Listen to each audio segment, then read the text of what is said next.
Hey everyone, this is day 29 where I'll be going over Zol, Yrel, and Zagara. Zol he's the name of the necromancer from Diablo 2, but his skill set is more akin to the Diablo 3 necromancer.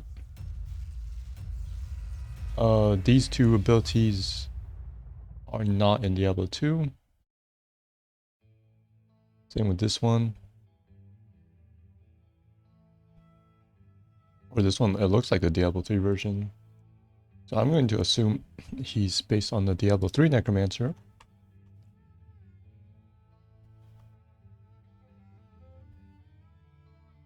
So let's start off with tier. He is... I should put him at high for a bruiser.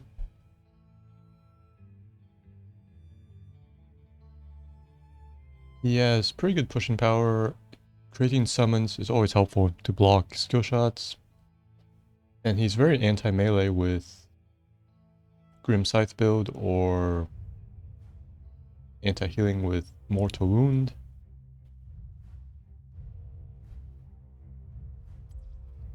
Familiarity, medium.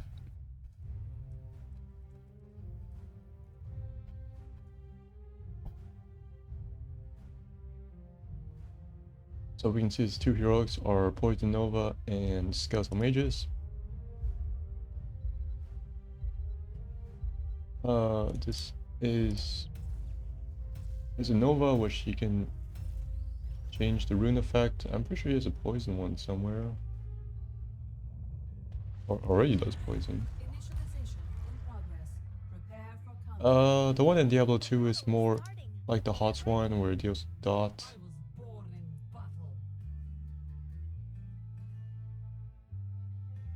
That one is pretty much stays the same. Time remaining. Maybe I can't look at the Diablo 2 Necromancer. 5, 4, 3, 2, 1. Initialization complete. Would be Eliminate the enemy. Poison Nova.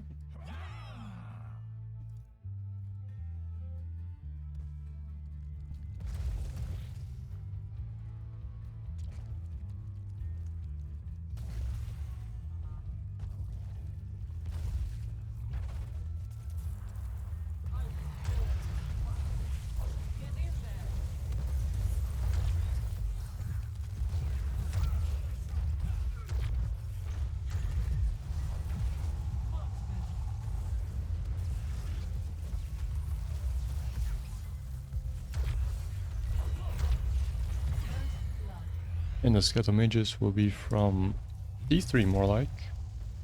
Because these aren't permanents. And they time out after a few seconds.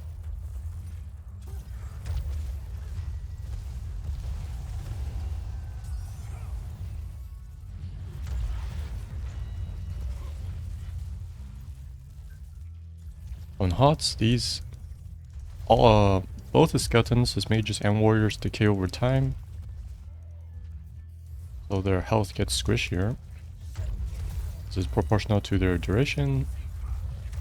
Skeletal mages also slow.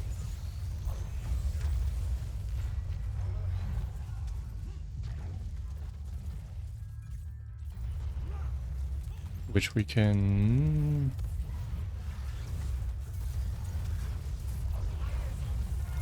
Which is probably because there are more like cold elemental skeletal mages. The ones in Diablo 2 spawn in 3 different elements.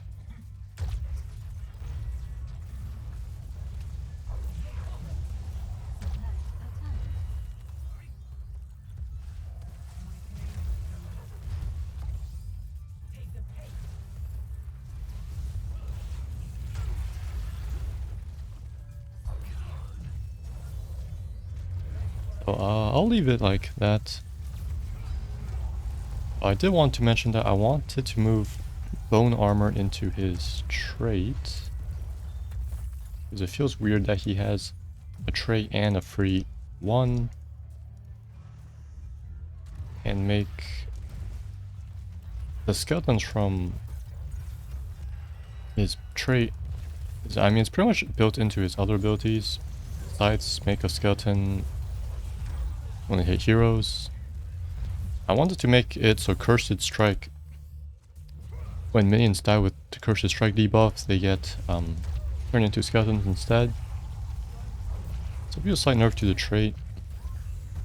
But that leaves the trait to be Bone Armor.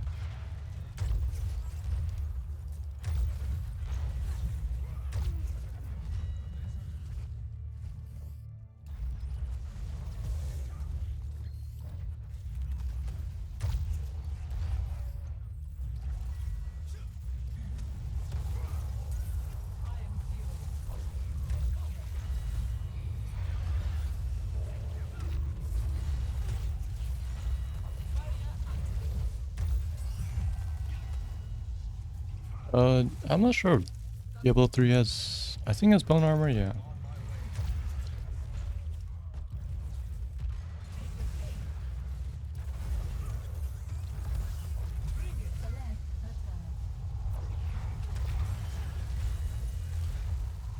Reduces damage taken. So yeah, the Bone Armor in HOTS is more like Diablo 2 Bone Armor. Or it provides a shield-based barrier. And stealth damage reduction.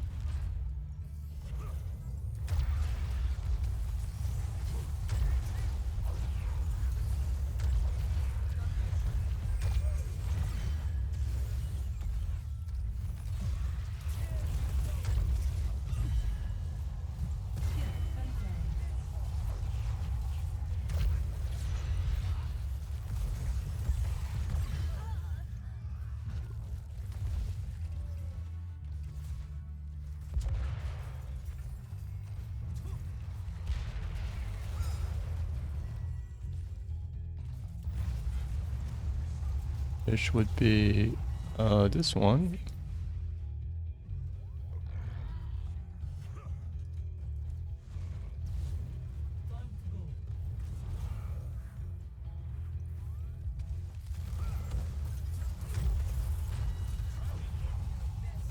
So I mean, looking at him, yeah, I guess he is a hybrid of Diablo 2 and Diablo 3 Necromancer.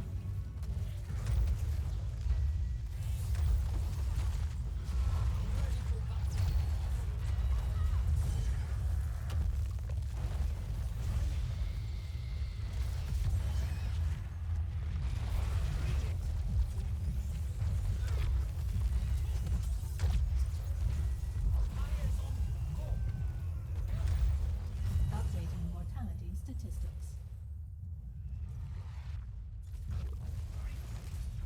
I said I would move his Bone Armor. Bone Armor moved into Trait. Replaces Trait.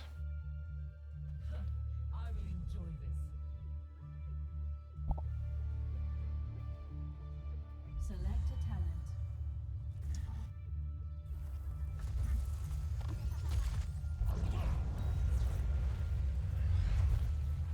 And then his... we can look at his basic abilities.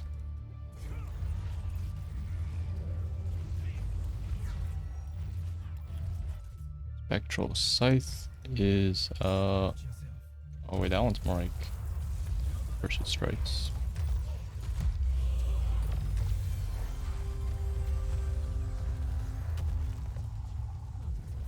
Which I can't think of anything that's similar to Spectral Scythe. Boomerang-like ability.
Let's say bone armor is moved into trait. It's the active part. Because the passive part of his trait is abilities create skeletons. Scythe against hero creates one skeleton. Minions that die with cursed strikes creates a skeleton, and when bone prism forms, it creates 2 skeletons, I guess. Moved into trait. So this is raise skeleton does not passively trigger. You have lost a key. Warning. Creates By hostile 1 forces. when spectral scythe hits a hero.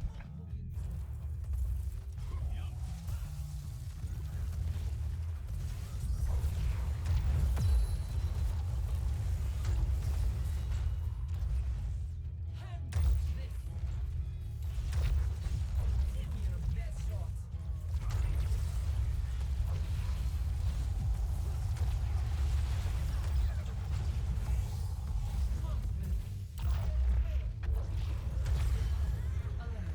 Your core is under attack.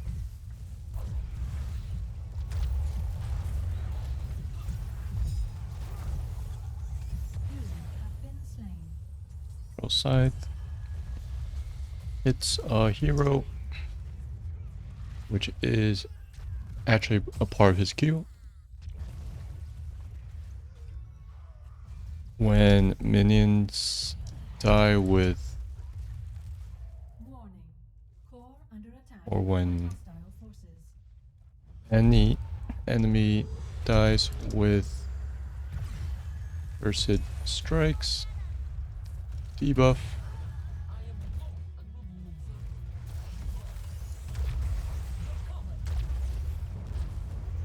or 2 when bone prison triggers. Your core is under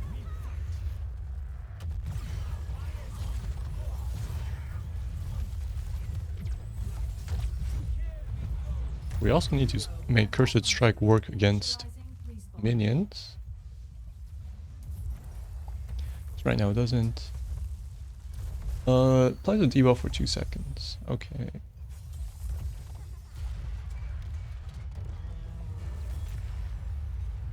And 2 when Defeat.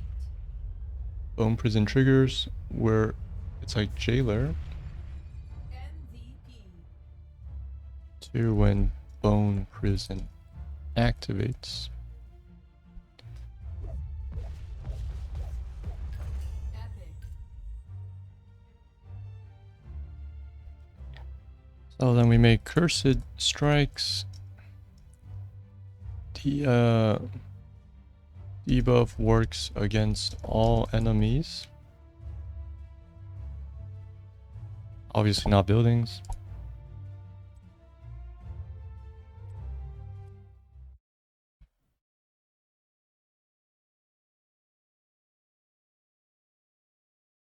So let me look back. Spectral Sight.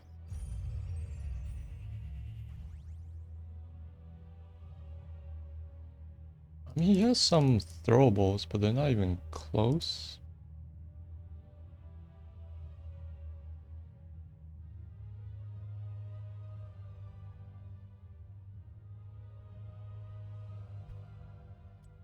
Because if he was based on the Diablo 2 Necromancer, they would take a curse. I mean, Corpse Explosion is probably the most notable Diablo 2 Necromancer ability. And they probably make Bone Spear like a standard nuke instead of the Scythes, which only in D3 that they have Scythes. So this is like just a throwable.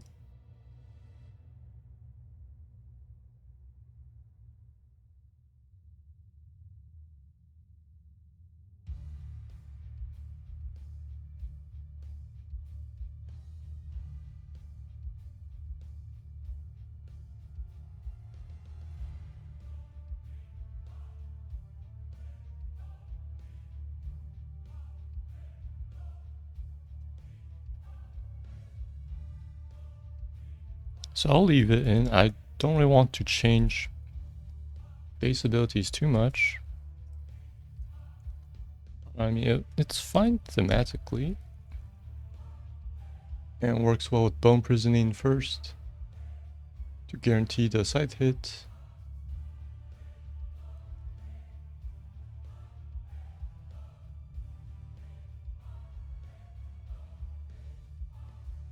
Does not passively trigger on minion death.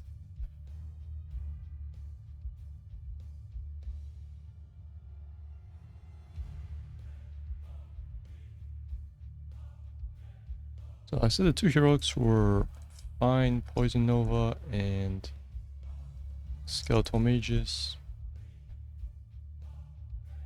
Upgrades, Poison Nova upgrades to heal, longer duration. Yeah, and Dario's a notable demon in Diablo 2. One of the bosses, she has a lot of poison. Let's look at Death Nova again, see if we can find anything interesting.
I guess I'll just leave it in.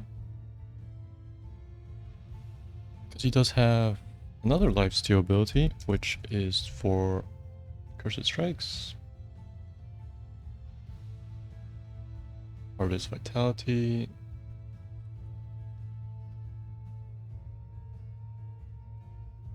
I mean, if it's him thematically to have lifesteal.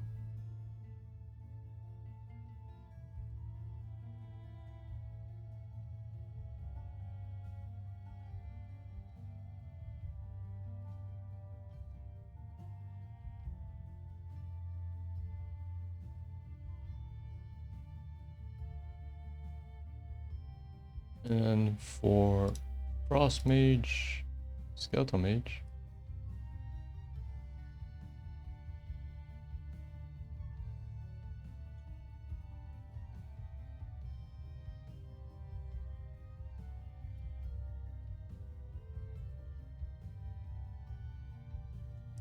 Grims.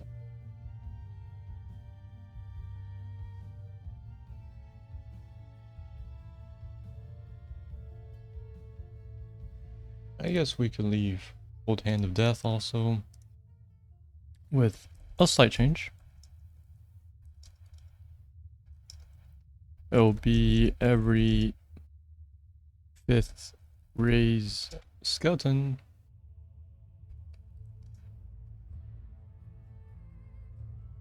is a Frost Mage instead. So it's not tied to just Scythe.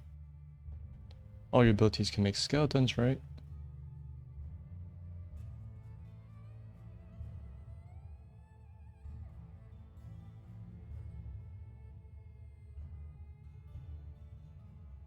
I also don't know if I like the pick your flavor of bone armor here.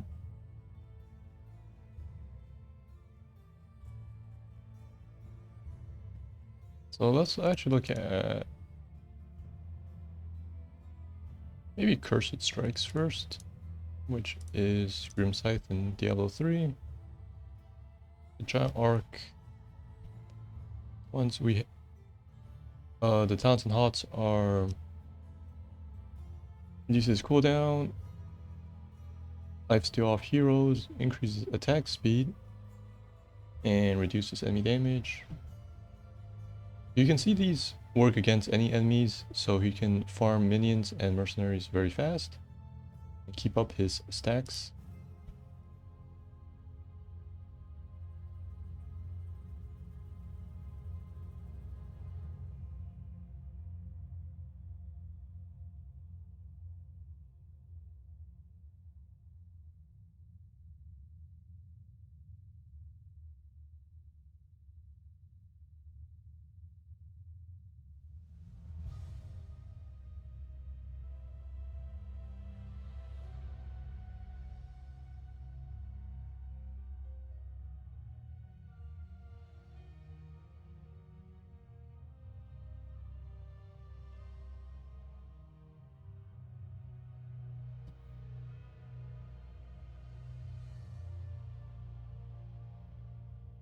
So yeah, he does have some lifesteal and attack speed increase.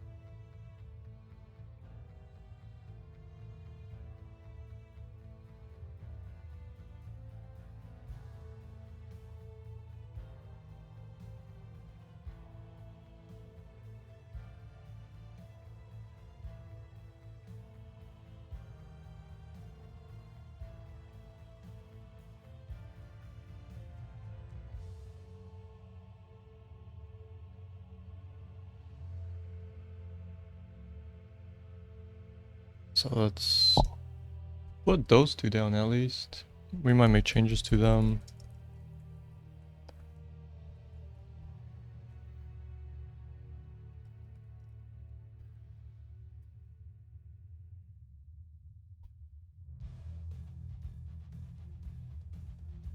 I was thinking of adding execution for fun. Something like after hitting with cursed strikes, if the enemy has below 10% HP, they are instantly killed.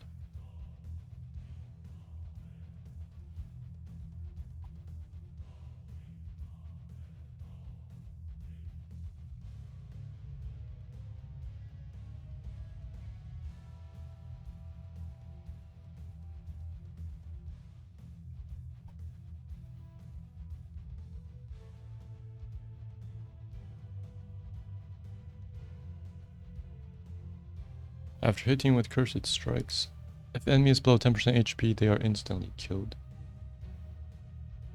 So this technically adds some overall damage into your ability. 10% might be actually kind of too low. 10 or maybe 15%. If we actually leave this as the 16 talent instead of like we can, or it's possible to have it as 20.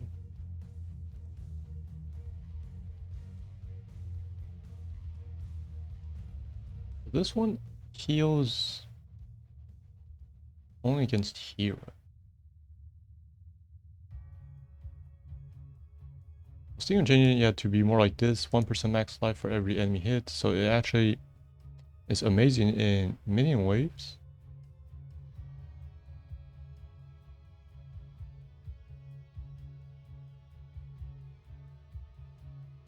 So this one will be Blood Scythe. Every enemy hit with cursed strikes restore 1% of max HP.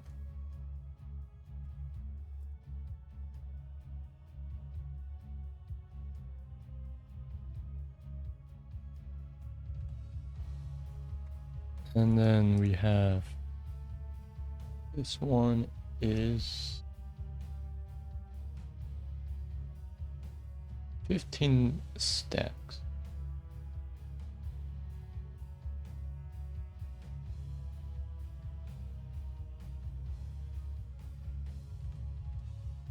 Yeah, we could just leave it rapid harvest, I guess.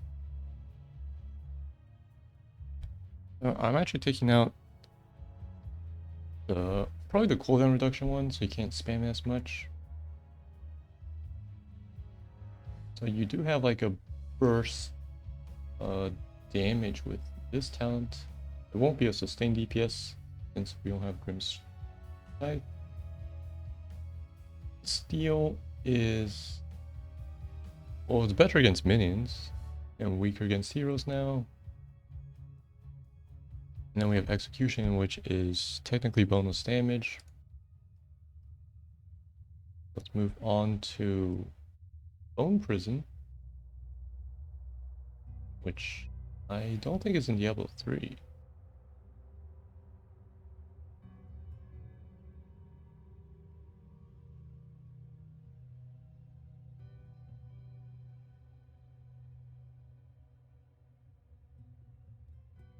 We don't really need a single target CC in Diablo 3. This is Bone Prison.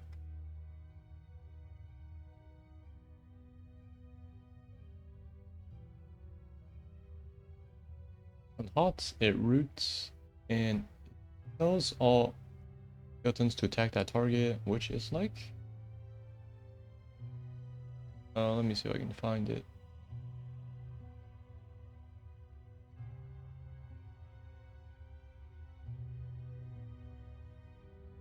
Which is like... well, the active of command skeletons. And then there's a set... you can see they actually lunge when you activate it. I was thinking of Jailer, that they get bonus stats when using the activation is similar to the Seth Arms. They get stronger when you tell them to target something.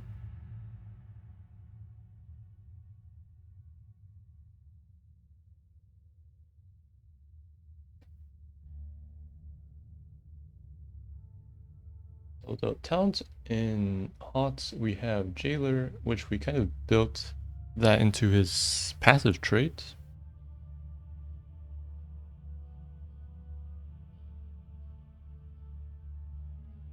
We can have the reward part separately. I'll just, yeah, call it Justice. Actually, let me look at friends. As long as they attack the commanded target.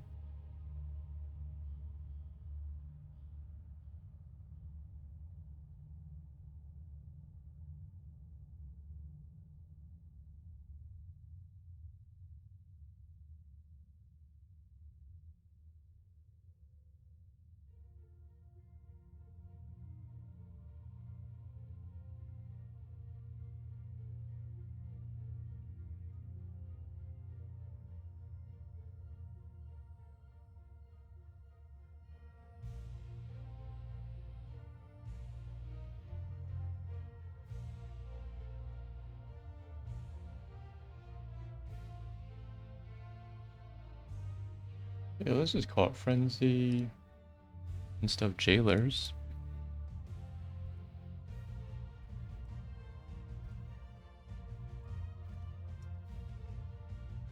Where the skeletons raise skeletons gain 25% MS and AS against fixated enemy.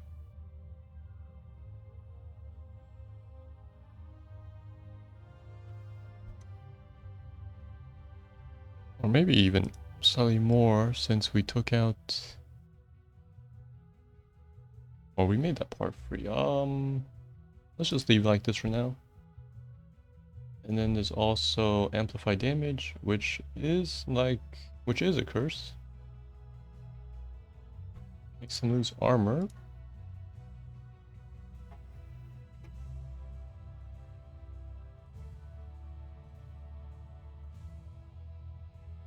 Which is a Diablo 2 curse. I believe it amplifies just physical damage. Or is it any damage? Physical damage.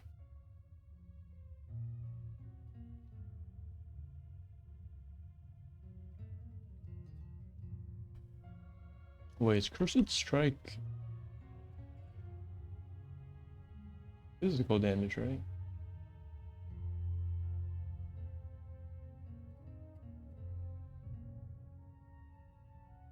Yeah, this should be physical damage. So the skeletons are... Alright, the skeletons also explode on death. I forgot about that. It's so... irrelevant that we can remove it.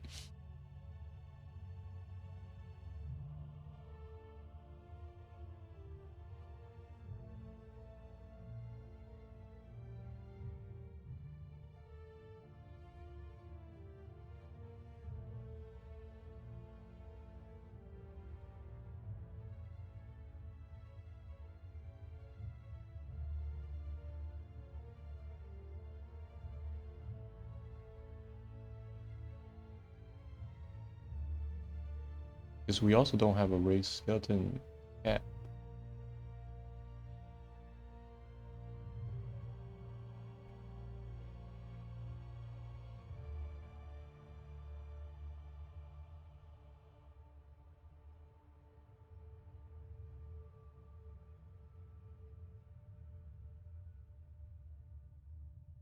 The amplified damage, I mean, it would be best on Cursed Strikes.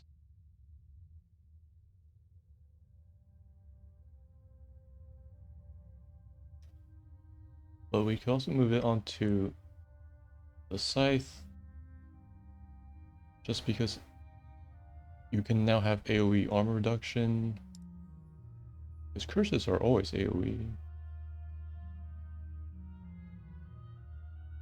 So it makes sense for Scythe to apply the curse. And then you could follow up with Cursed Strikes.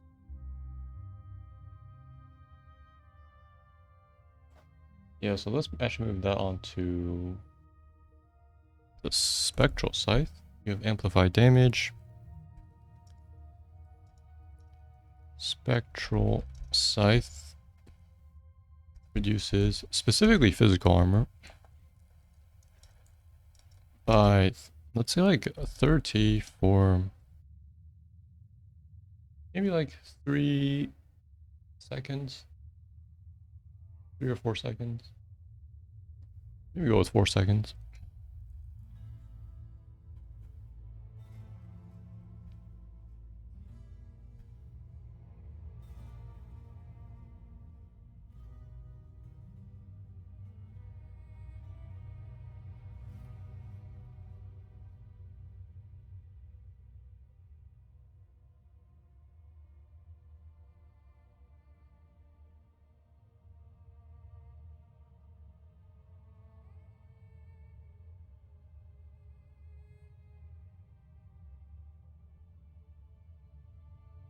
So that's actually all it counts for Bone Prison. We should definitely add some more.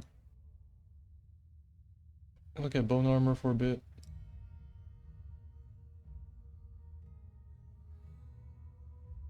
Bone Armor.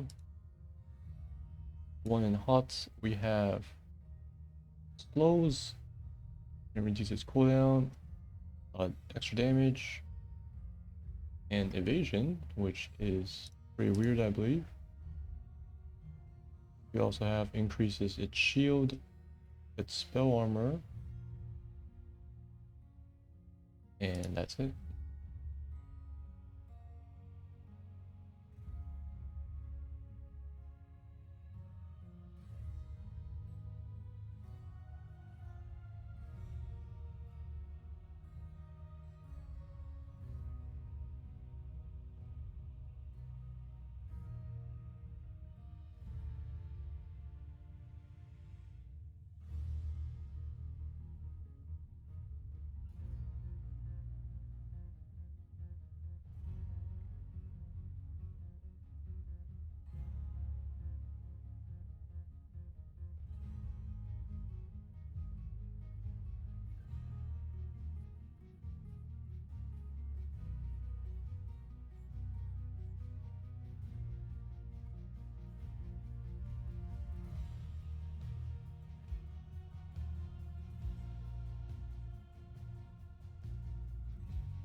So the base effect is a 25% of max health as shields for 3 seconds.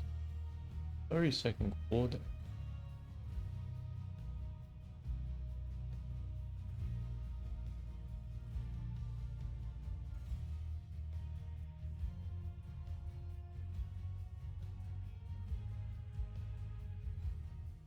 I was thinking of something like Grace of Inaris.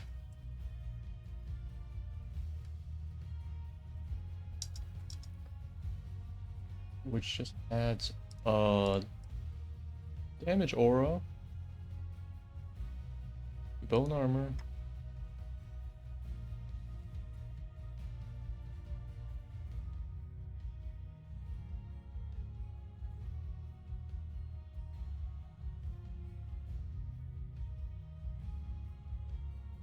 So yeah, we would say while bone armor is active, deals 60 damage per second to nearby enemies.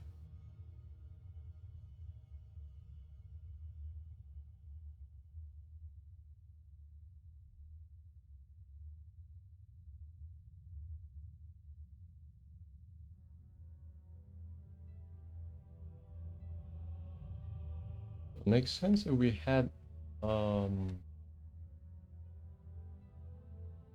increased duration. That would actually help the damage, help the total damage of this talent.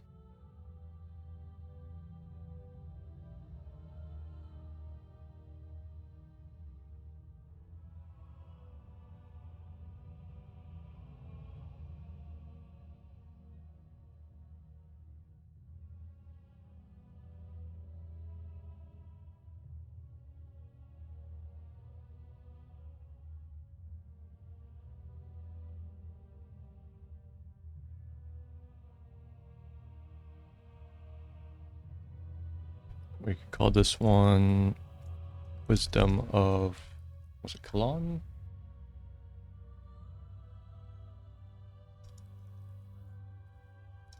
Bone armor effect to 35%.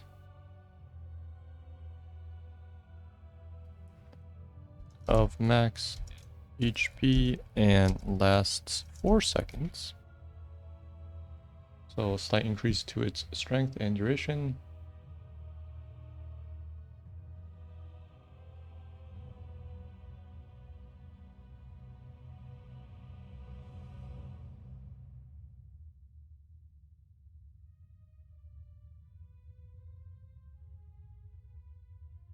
I won't have the reset part of Shackler. This actually trigger itself. It slows enemies and you use cursed strikes. Against the entire enemy team, you can actually kind of reset bone armor pretty easily. Yeah, I'm not going to give him evasion. So we kind of have a damage one, a stronger effect one.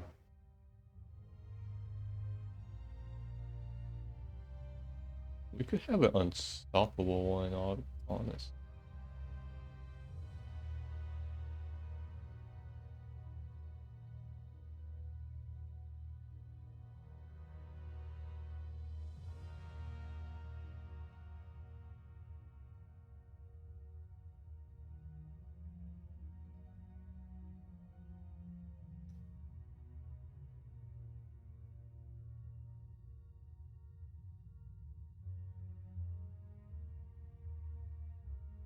Or maybe not. Unstoppable is just remove all slows and roots when activating.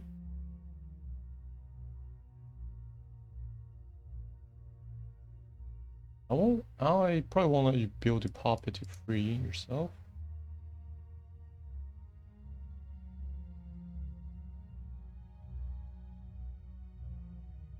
Wait, it makes you protect it.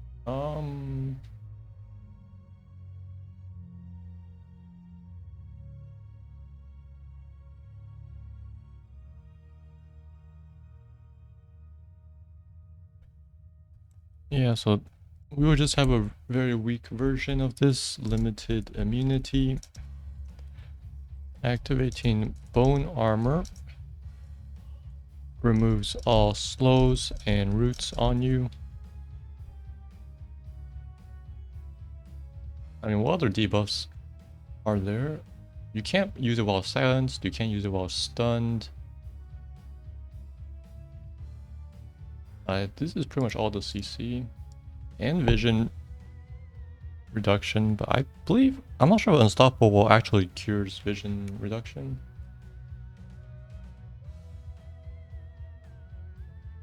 This one you can just break free from soft CC.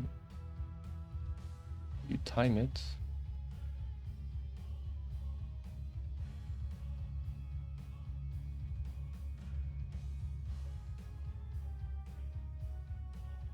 I probably wanted some more some talents also for Raised Skeleton, which is the active part of his passive part of his trait, while Bone Armor is the active part.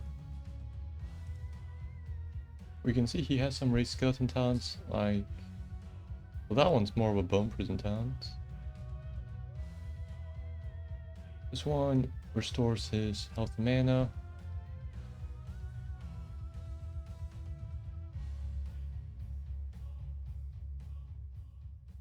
And this one reduces cooldown.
So I was thinking of having Dark Mending.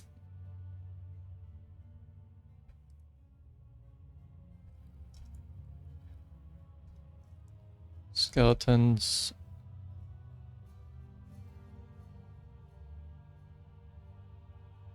have 20% life steal, or 20% of damage dealt by skeletons is restored as HP for Zol.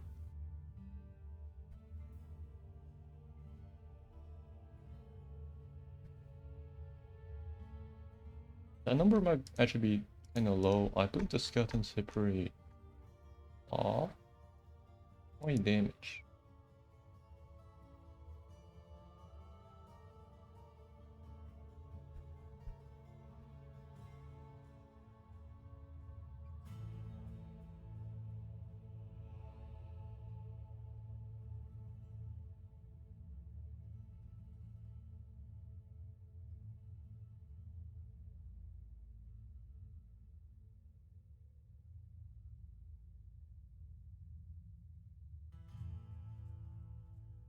Let's put no corpse explosion.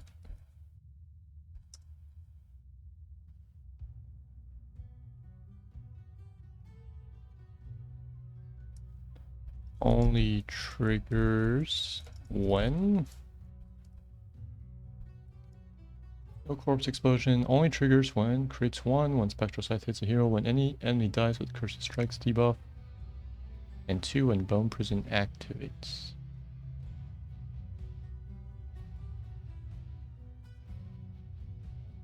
Because I also wanted 20, maybe let's say 50, like 50% damage down. I think the new break has something like this. And then this will also work with kill command, where we add back the corpse explosion. Kill command, skeletons explode on death. 40 damage.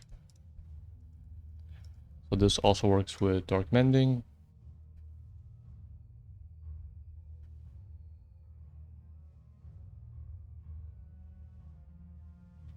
No death explosion.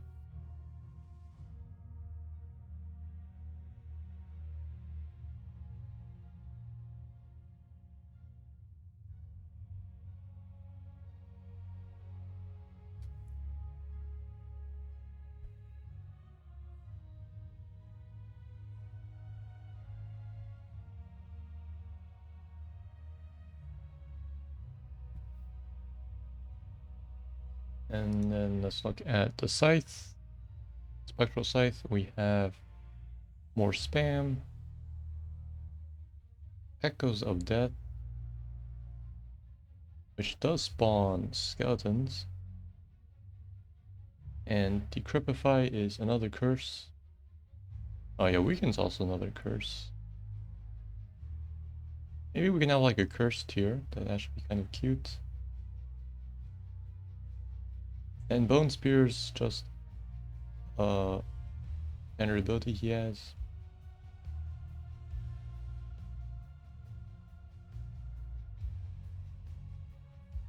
Let's see, we have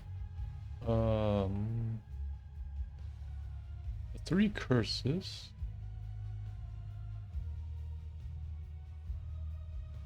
We would pick... Actually, Diablo 2 has more interesting curses. We have Weaken. Reduces enemy damage, right? By a lot, actually.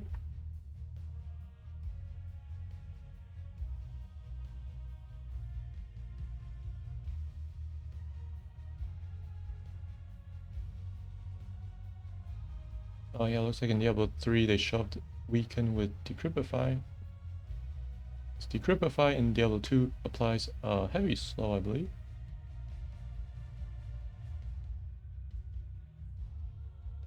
Also seems to reduce the armor slightly, but let's keep that for amplify damage. Slow is 50%.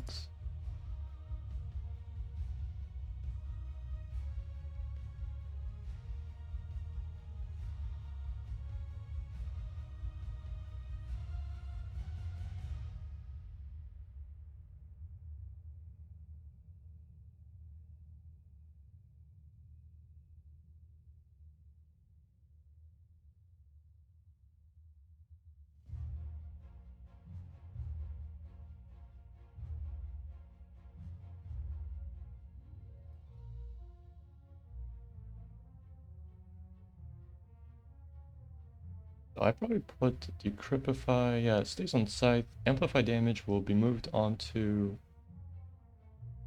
Cursed Strikes. And Weaken will actually be moved onto Bone Prison, so the enemies can't really fight while they're trapped inside.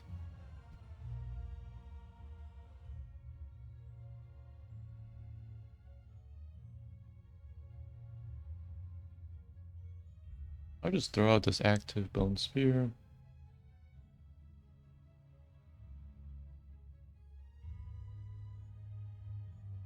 Other interesting verses.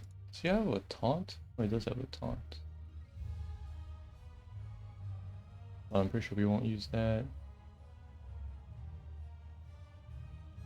Life Steal, some thorns. Let me check these two. Here.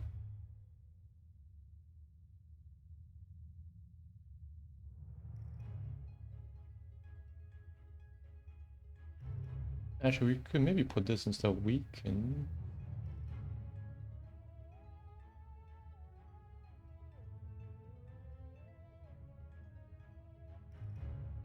We definitely won't have this one.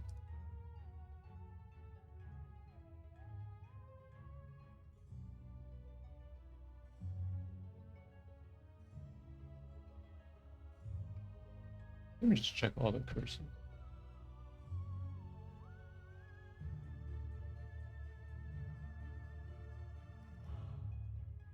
Reduces vision.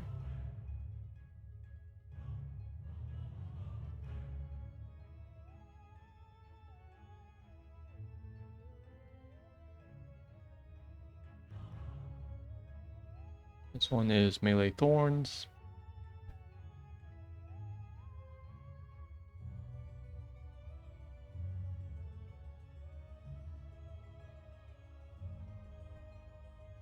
One should be just spell armor.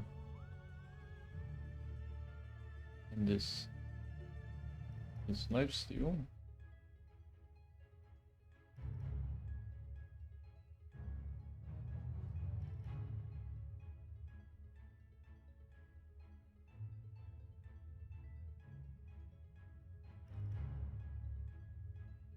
Okay, so let's have amplify damage goes into Cursed Strike.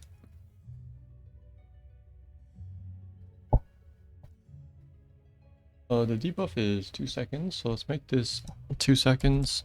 Still maybe 30 armor. This will be Cursed Strikes.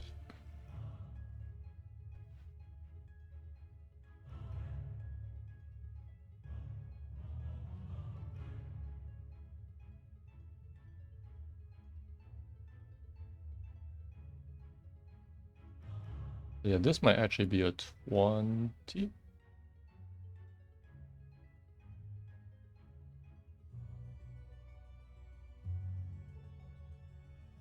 We have Decrypify for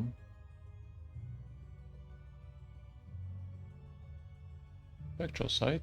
Let's make it a heavy slow. Decrypify Spectral Scythe slows by 50% for 2 seconds.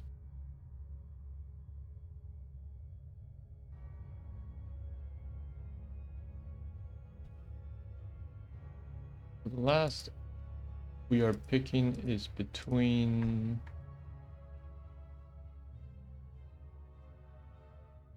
Terror or Weaken or Dim Vision.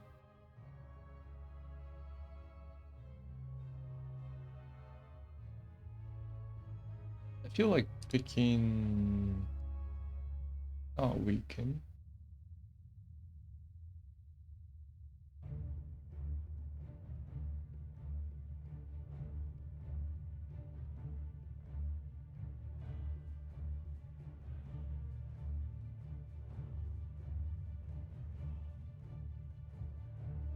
Because these are going to be 16 talents, I actually will pick Terror. Gives you more single target CC. So it will fear under Bone Prison. We have Terror.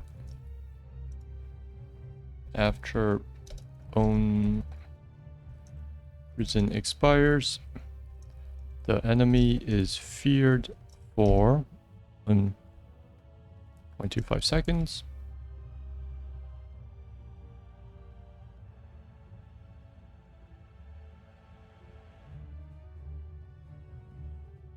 So it's a total of like 3 seconds of CC, 1.75 of root, and then 1.25 of fear, which is more hard CC. Also gives the enemy time to prepare though, because this comes out after the delay.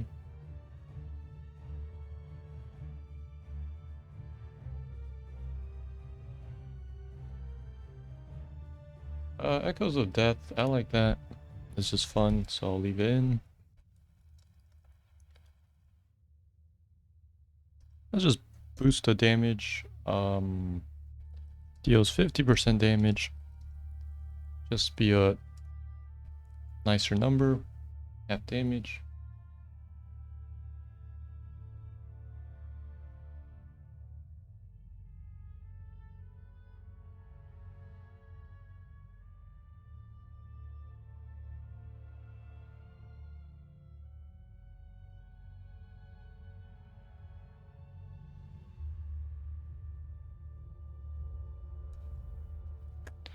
This one can just be movement speed, because we have Crush's Strikes for attack speed. I probably won't have more to wound.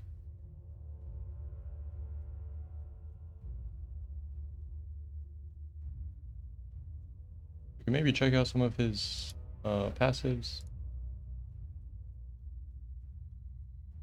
Most is decrypt if I do. It reduces.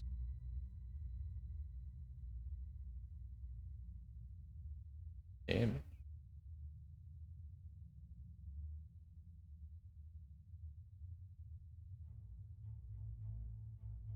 Reduces damage, speed, and armor. Let's say we're slows movement speed by 50%. Slows MS by 50% and reduces damage by 50% for 2 seconds.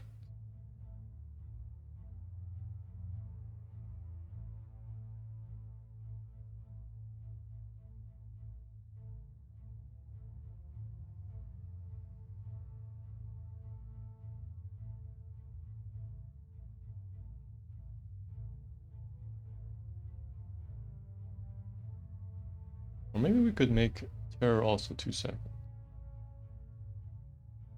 2-second delay. 2 seconds.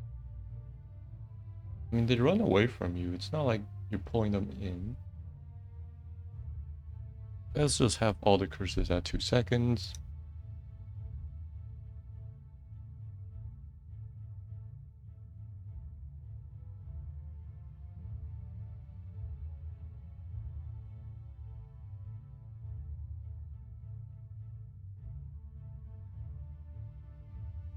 So I was talking about looking at the Necromancer's passives. Let's just skim through them.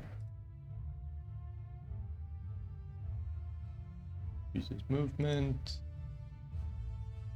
We don't have corpses.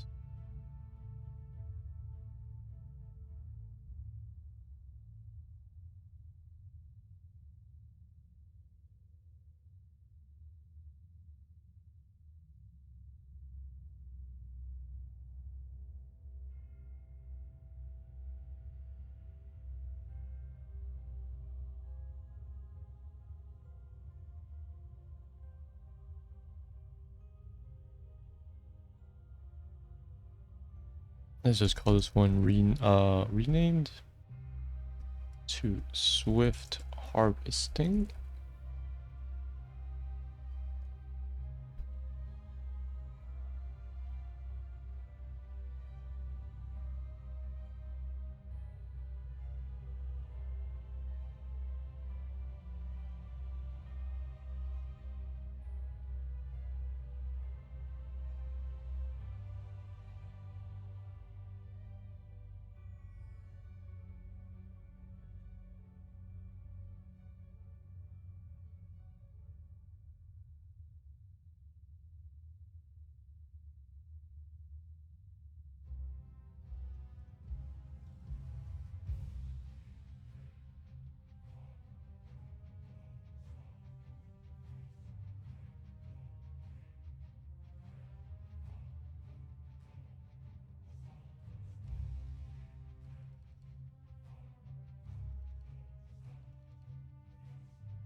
what I would put at 20 would probably be execution.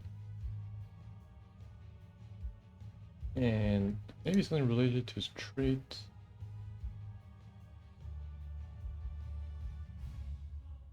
Maybe Grace of Inaris. I might have to buff that fact. How many talents do I actually have? Let's see.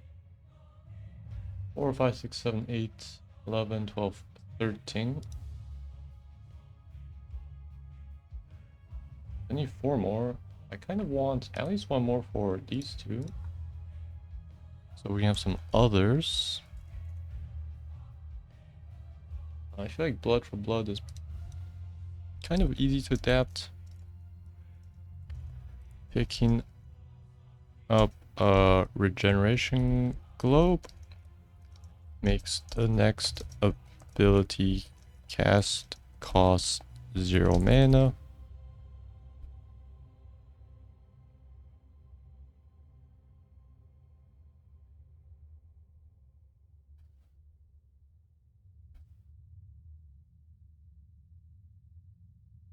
What I'm doing is abilities actually cost much. They're actually decent.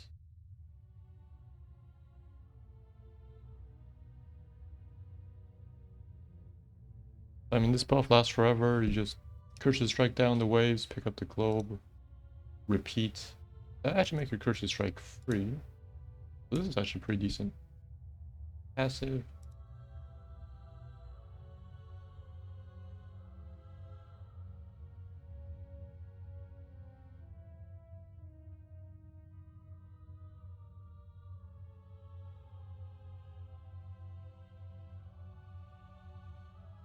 Maybe you should actually have a revive talent.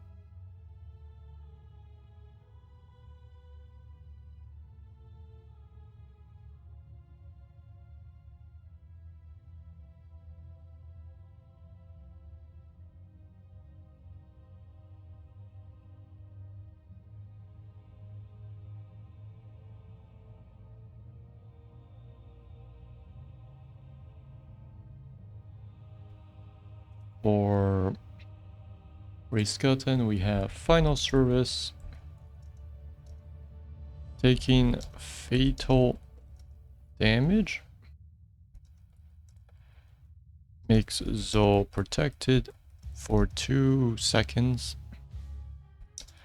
All skeletons are sacrificed to restore 10% HP each.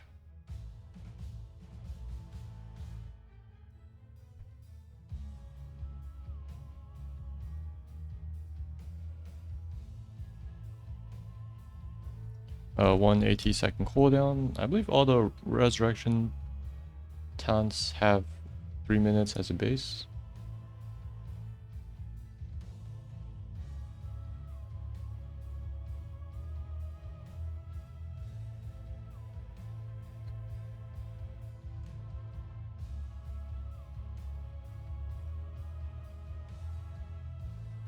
We're actually taking.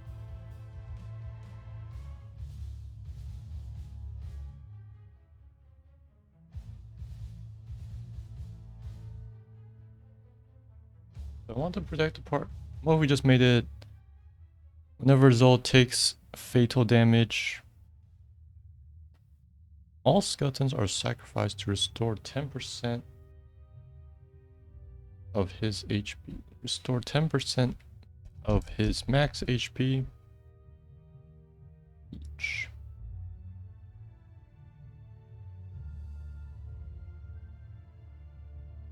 Whenever Zol takes fatal damage, all skeletons are sacrificed to restore 10% of his max HP each. So there's no cooldown. It triggers. It always triggers.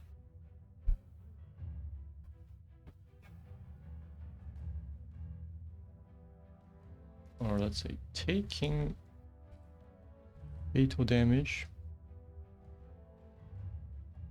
Sacrifices all skeletons Restore 10% of max HP each.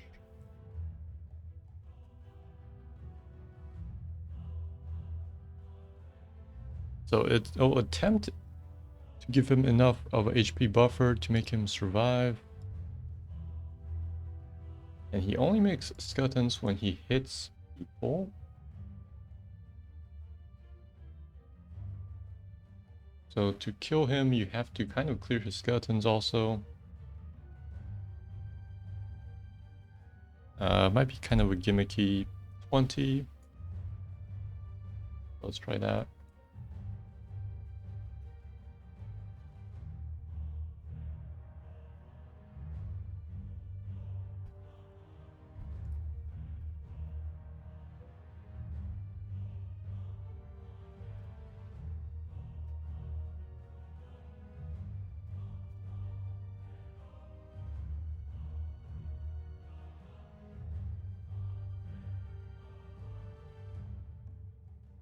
Let's see, we have the curses at 16. So we have Terror, Amplify Damage, and Cripify.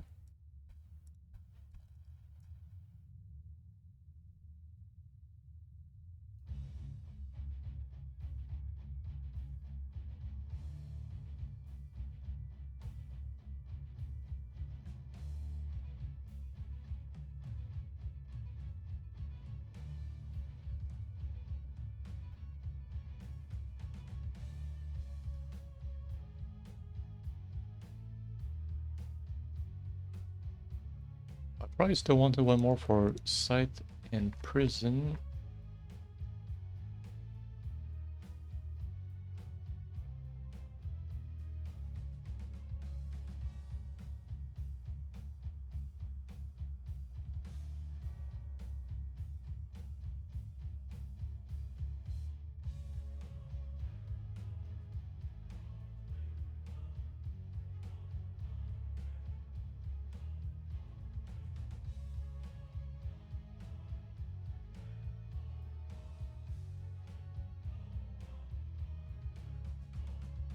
Because of Death probably stays at 13 along with Rapid Harvest.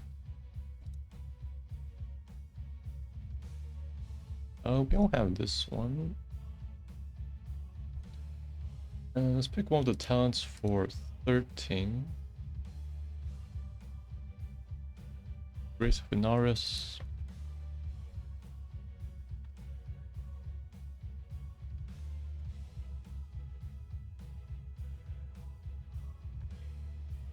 And then we have 1 for 7, 9 slots.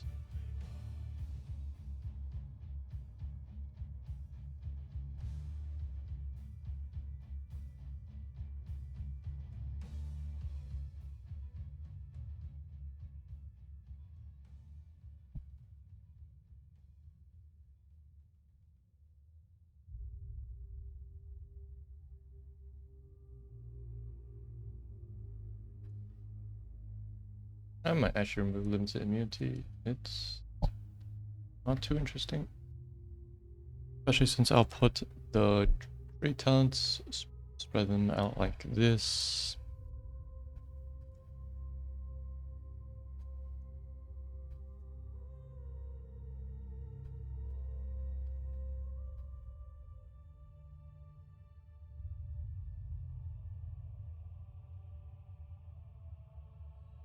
Or actually, blood for blood. How many HP restoration things do I have? I have skeletons, cursed strikes, and Darius would stop.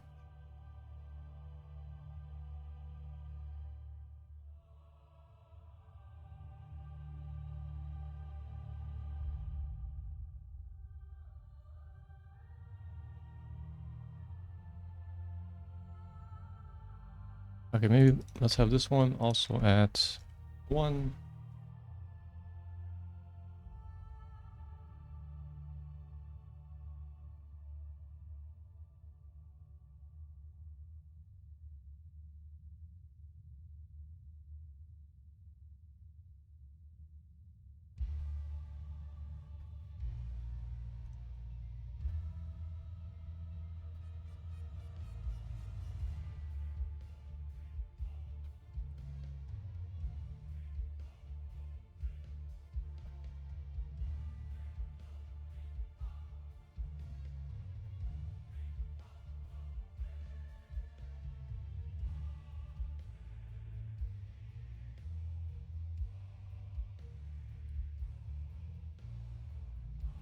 So we spread things out like this. We have space for 2 more, one at 4 and 7. Let's have one for sight here. And one for bone prison here.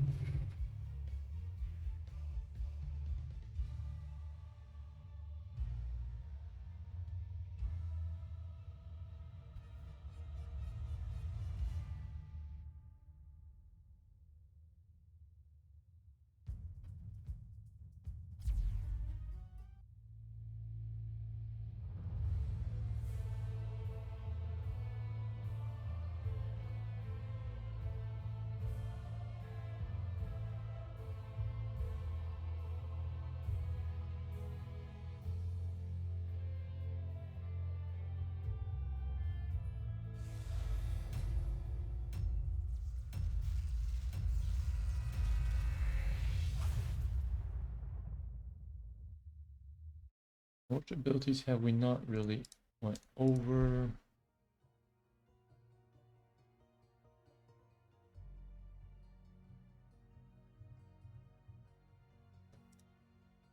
The utility abilities.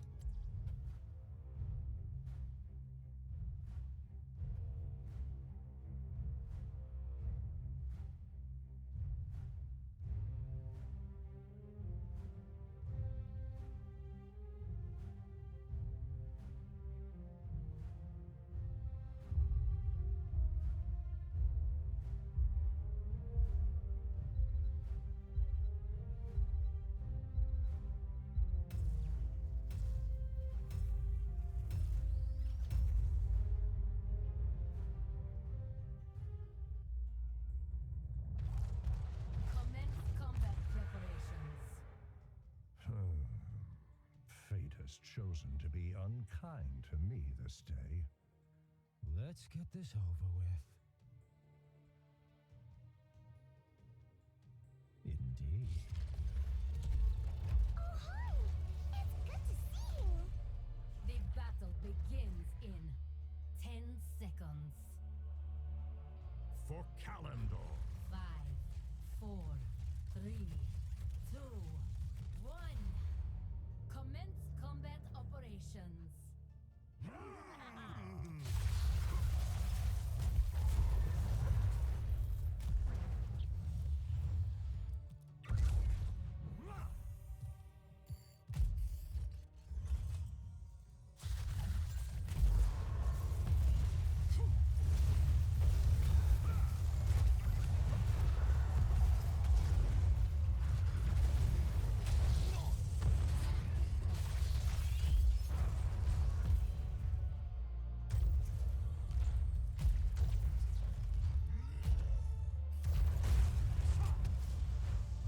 So for Scythe, we have extra copies and applies a slow curse.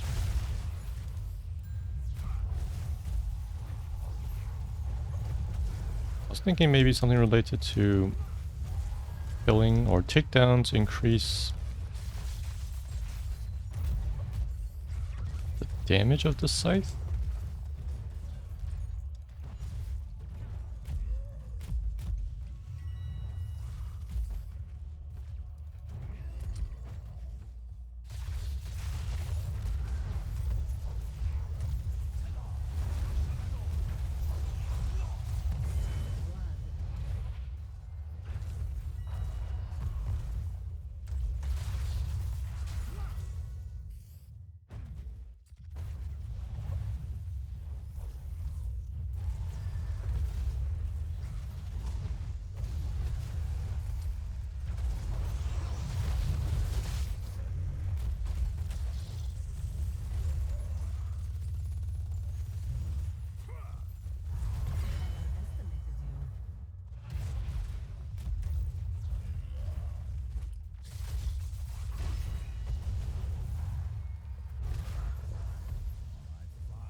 Or increased cast range would actually help the ability to apply the curse easier.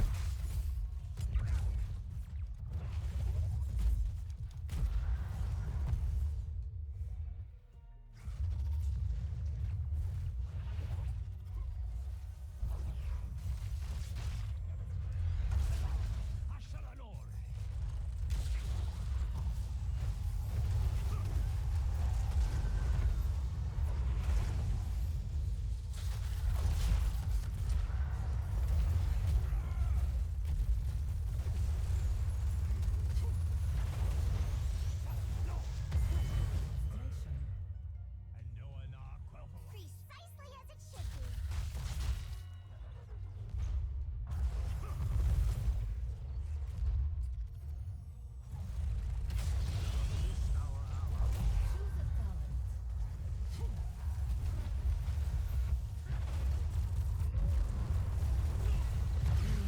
This was a possibility. Oh, right. I'm supposed to join you. Merely a setback. Be right there. It's happening. My choice.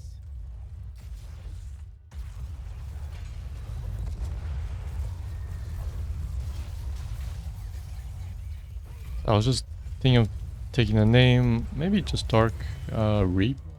You will not prevail.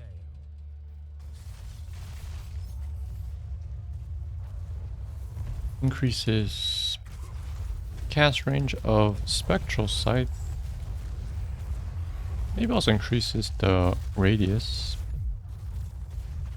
Do not let your death be for nothing.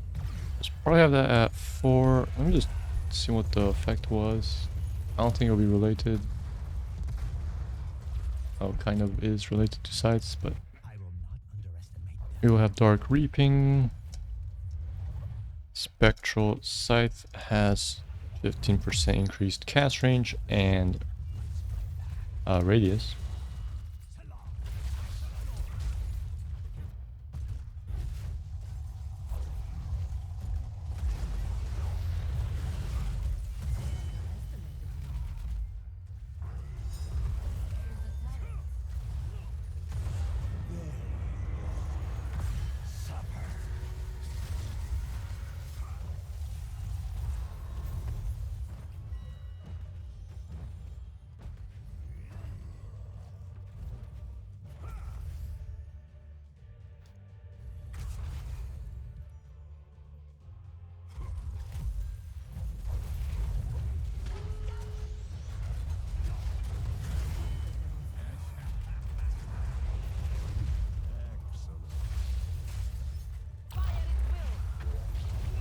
It's been struck down. 15% increased cast range and radius. And 7, I wanted something for Bone Prison. I feel like Bone Spikes definitely be something related.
Yeah, we could have blood spikes. It just adds some damage to... Wait, Bone Prison does do damage though. We just... increases the damage more. Of Bone Prison.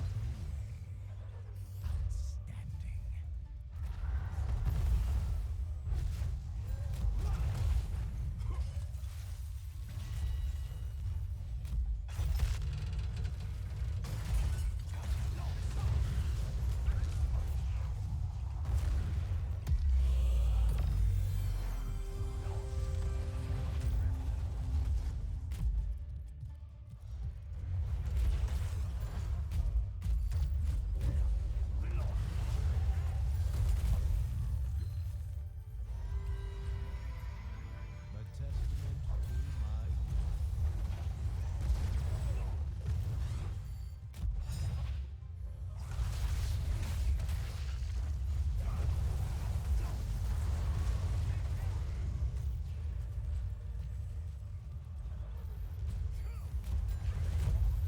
An effective attack. The Calderai stand victorious.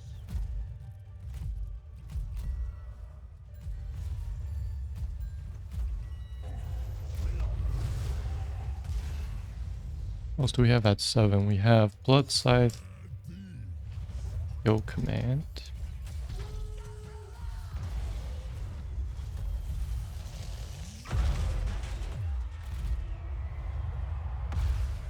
Maybe 7 will be his sustain. If I switch out Kill Command and Dark Mending.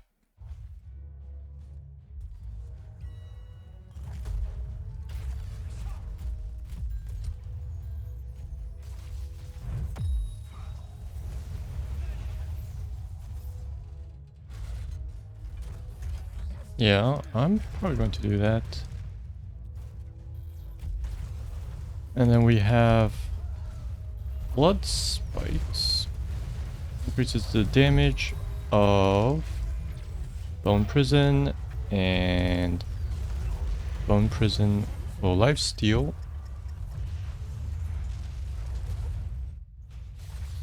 For 100% of damage dealt.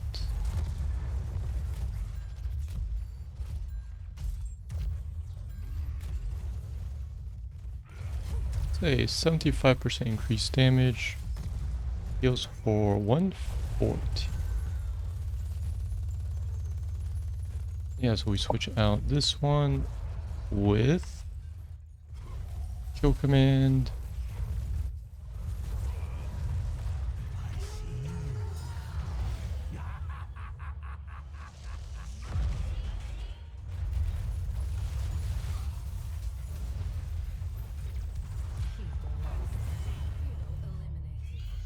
They're attacking the core. Stop them. Calderai stand victorious.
We have, let's see, blood spikes, bone prison damage increased by 75% and life steals for 100%.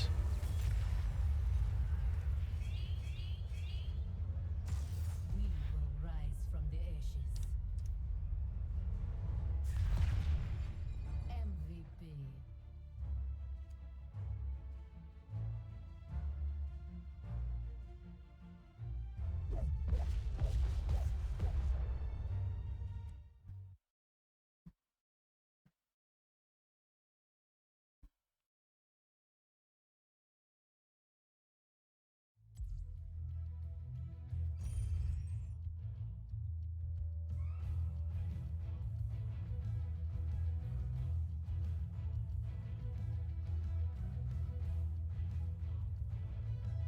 Against fixated enemy from bone prison.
I was actually thinking of removing the lifesteal off Andario's Visage, because our only lifesteal right now is at 7.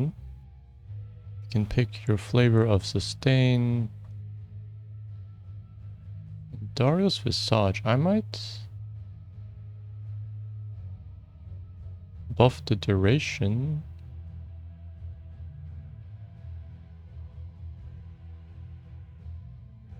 Yeah, I'll say remove lifesteal, increase duration bonus to 100%.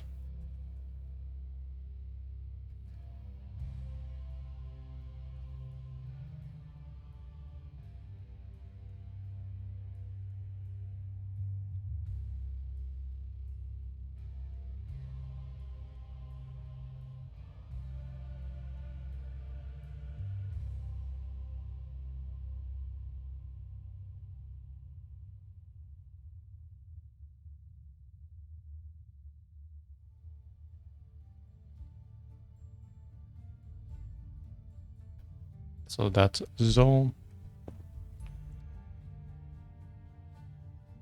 Next we have Yrel.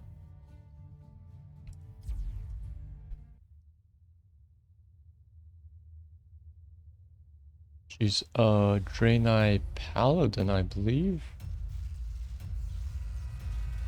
I'm not sure how much of a character she is in WoW, because I have absolutely no idea who Yrel is.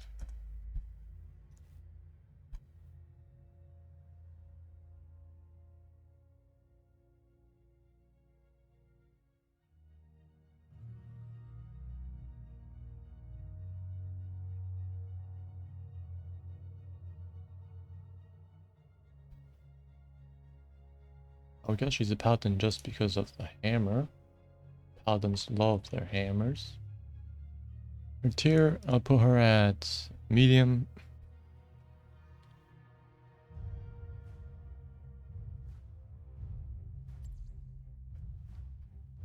She can make pretty decent space with these two.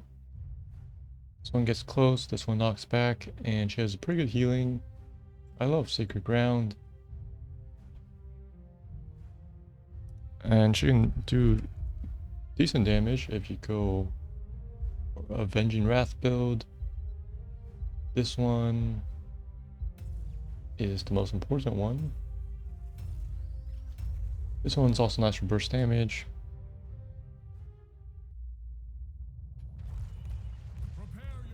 Our two heroics are Ardent Defender. It's just a bigger version of Medivh's Force of Will. I think it's actually really trash. Just be me though. The battle begins in 10 seconds. Yes, it's a very long cooldown coupled with very short effect.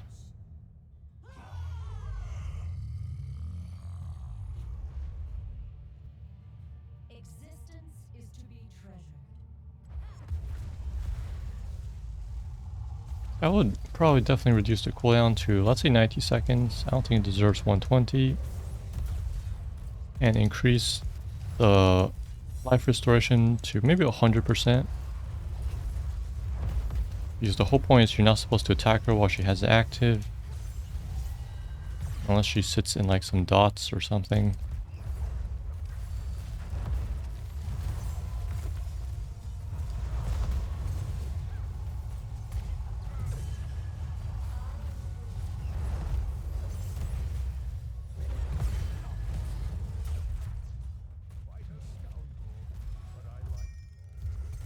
Oh, it's a bot.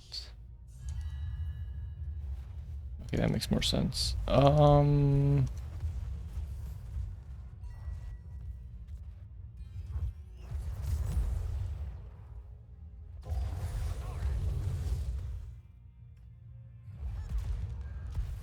Yeah, so the uptime will be 3 seconds out of 90, which is about 3%.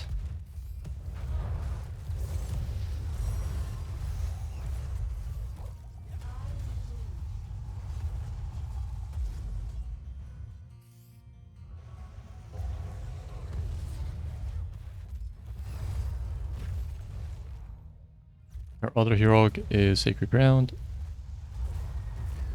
Very good at defending a spot as long as she doesn't leave it because of its infinite duration.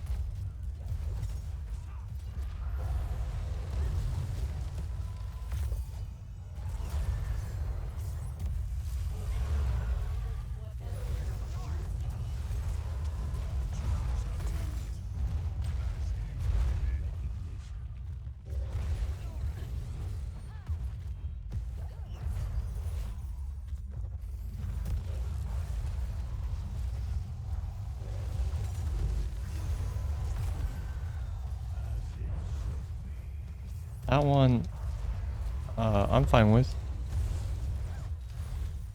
So that one's better for more fighting against sustained DPS, while Ardent Defender is for burst.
There are 20 upgrades. She has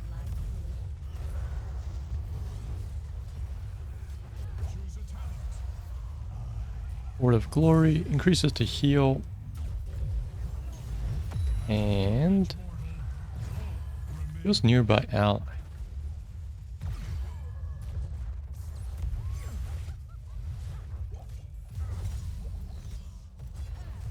Again, you're not supposed to attack her while she has active, so I don't think that's good. I would rather have her like redirect damage from allies to her.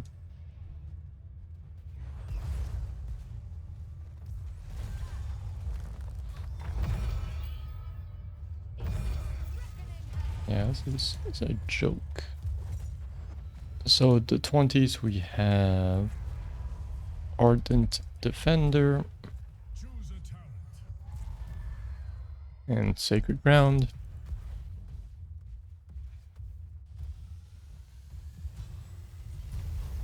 So this one healing increased to 100% of damage taken.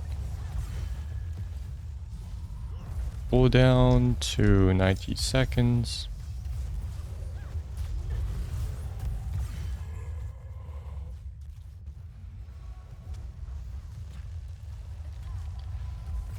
And then for the 20 we have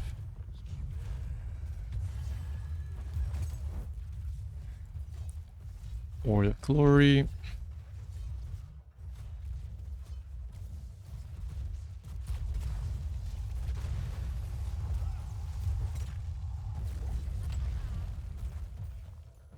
Oh, and the duration increase, I'll leave it at 3 seconds because Word of Glory is going to be kind of strong with this 20. We have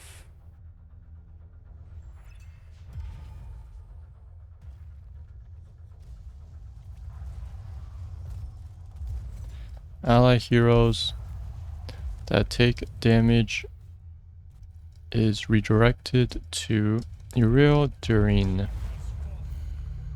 Ardent Defender.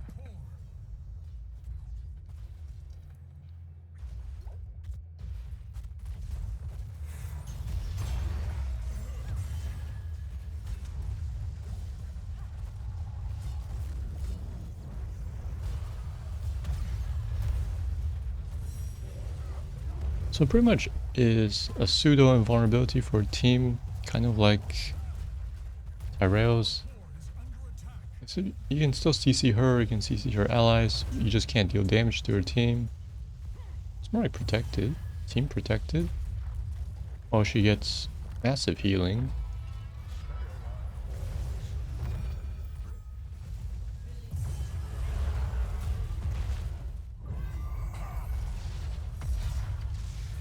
And the other 20 is Hollowed Ground.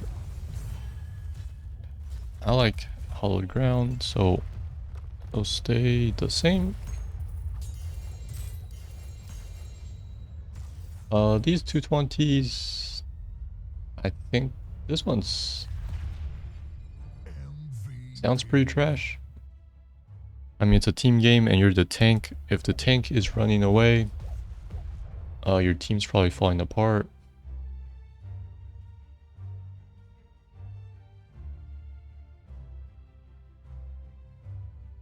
In this one, I probably won't just... It's very good, but I probably won't give it to her.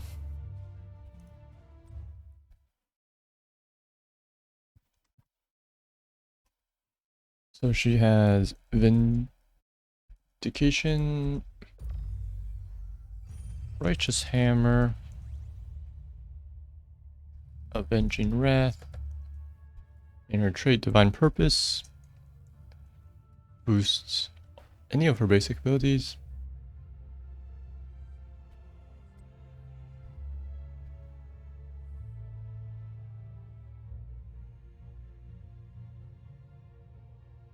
So let's just look at them in order. For Vindication, we have Light of Caribor. This one is increases her healing. It's good against teams. or in team fights during big clashes. We also have Outdoor Peacekeeper. Maximum charge is easy to obtain through using your trait. So this makes you very tanky. So showing us 2 there, it'd be nice to have at least a third one.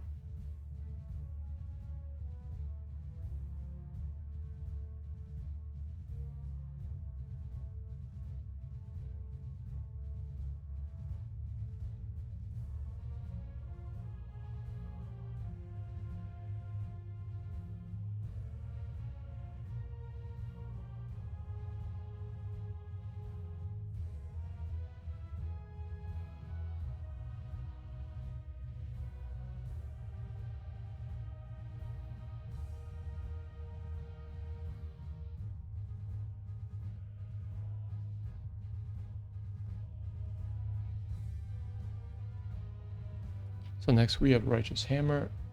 Righteous Momentum. No longer slow while channeling Hammer. And she gets 20% MS instead. So it flips from a 25% slow to a 20% increased boost in speed.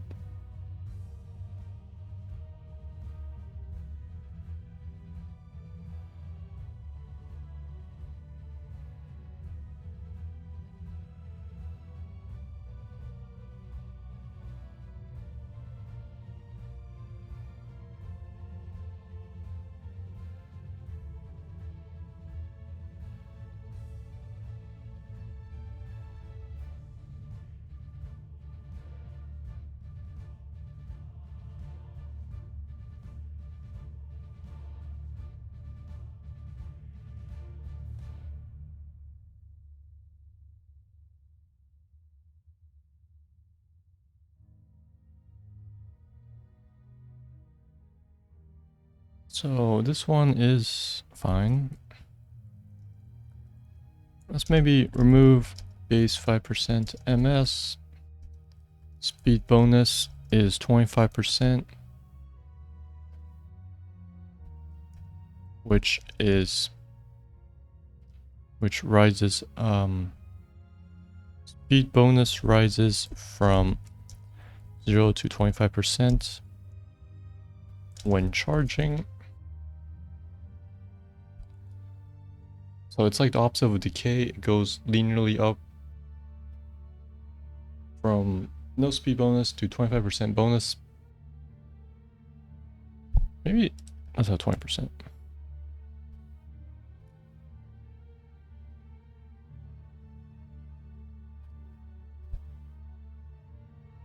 Over 1.5 seconds. That's how long it takes for her to charge. Yes, Templar's Verdict reduces armor and deals bonus damage. I don't really like the fact that she can instantly burst this. She doesn't even need to use a max charge hammer. Let's probably have a set of talents that triggers during max charge.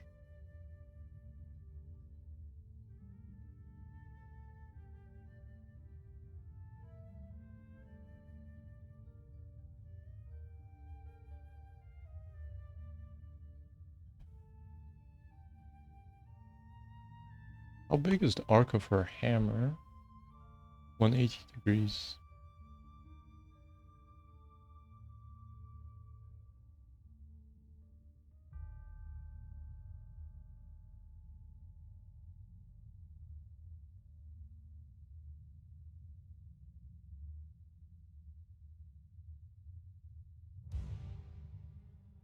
I was thinking of giving her a 360 hammer.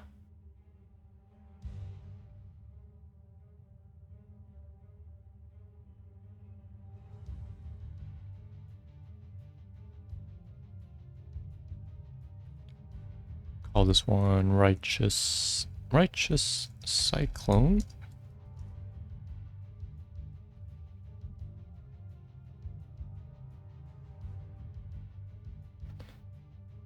Max charge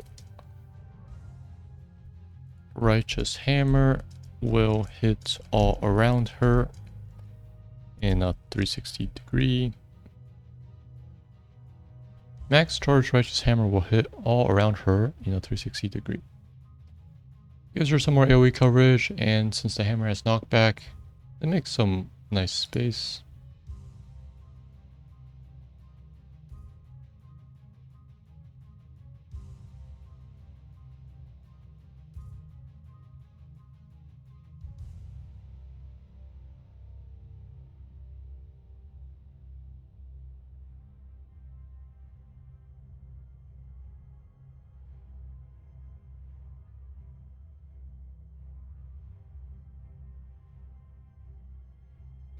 So, I'll think about Templar's Verdict.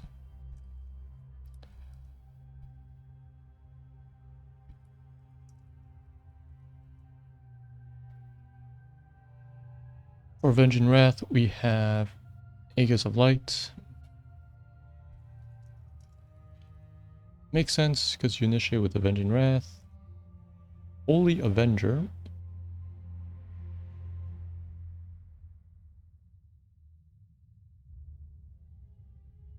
I probably don't like the cooldown part.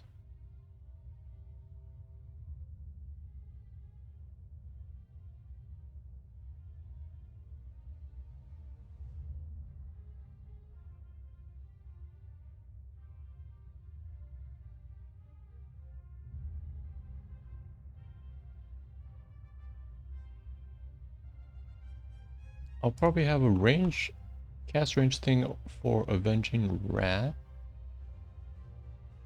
Cast range is up to 8.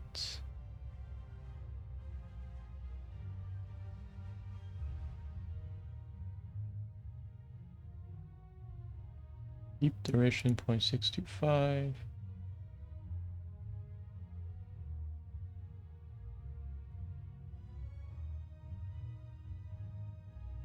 Maybe a 25% boost in cast range.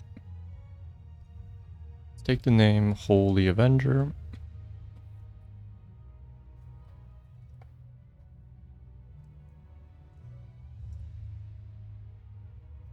Avenging Wrath has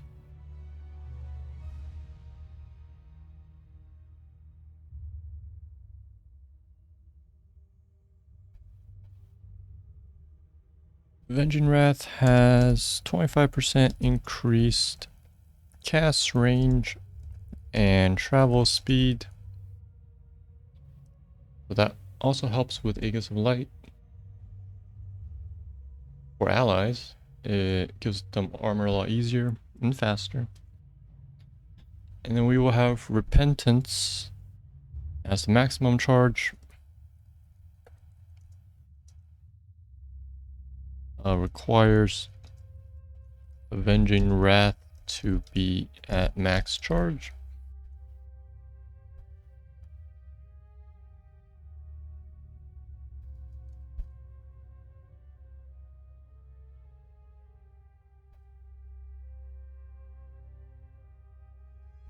And then, so that's for Avenging Wrath. Let's maybe change Divine Purpose.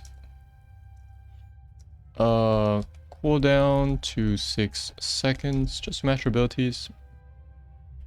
Remove cooldown reset.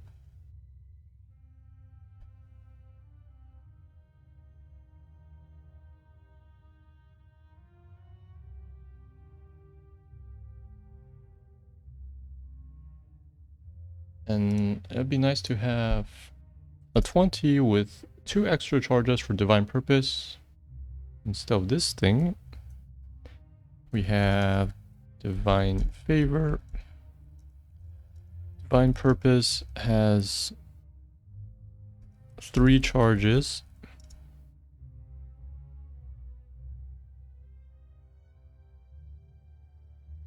Yeah, that's it. You can store 3 charges. So it takes you 18 seconds to get back all of them. So 3 charges, you can have max boosted of every ability. On the 13th tier is where you have the 3 abilities competing at max charge.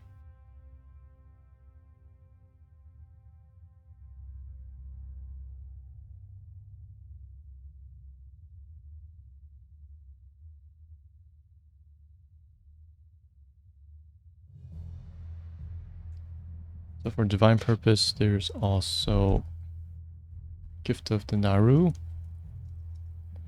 Heals allies other than her, that's fine. But she heals herself with Vindication.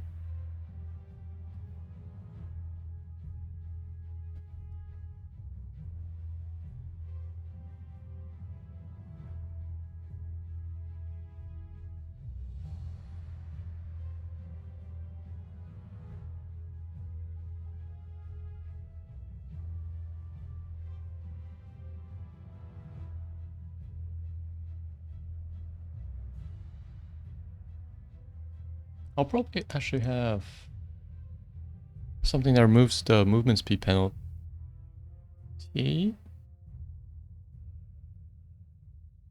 Let's remove cooldown reset MS penalty to 20%. We have this one, Divine Momentum. Divine Purpose has no movement speed penalty. So we might actually change out Righteous Momentum then.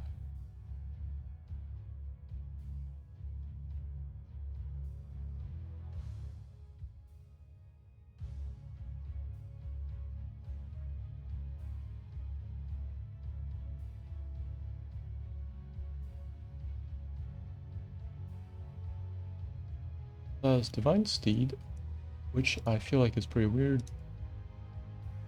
Because I pretty much have that for Joanna.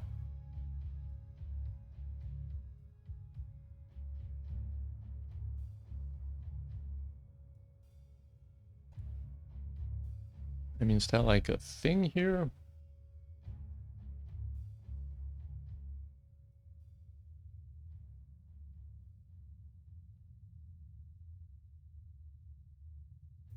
Usable in combat.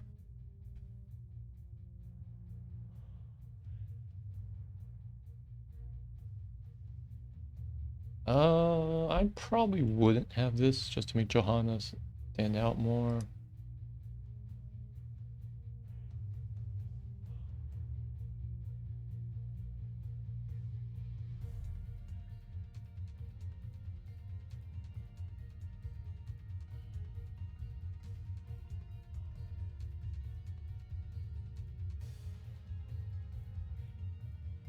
And then she also has other stuff like Blend's Chosen that helps her damage. 3 stacks for her 3 abilities. That makes sense. Just things that make her follow up with attacks such as this one and this one. I don't think she really does much. Actually, she hits kind of hard but slow.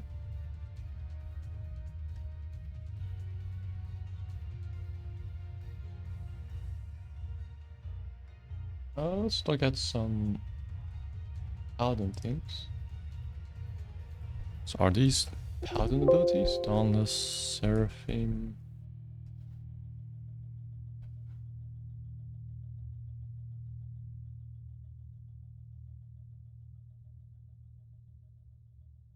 I don't have a WoW paladin in Ox yet.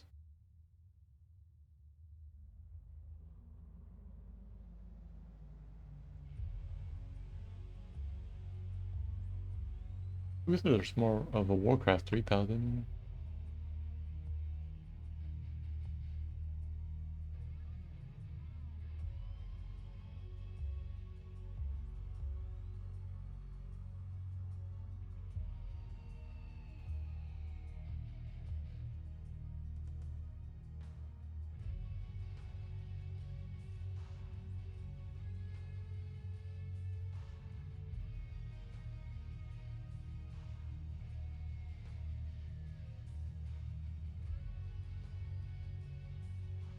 I could have something like Devotion Aura.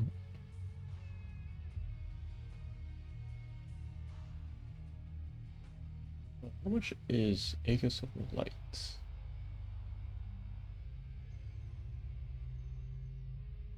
And other nearby ally heroes armor. Not herself.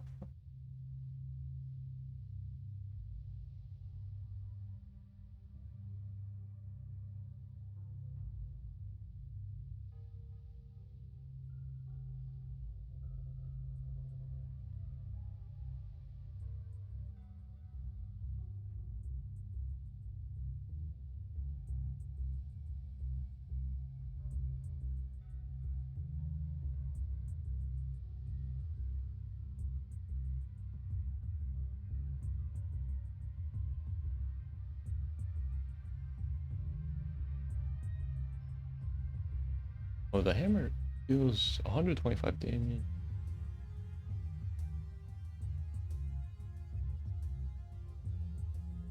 Which is actually still pretty low compared to Engine Rat.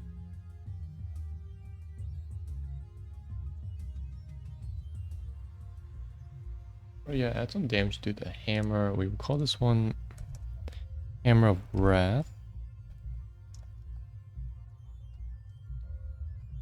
Righteous Hammer.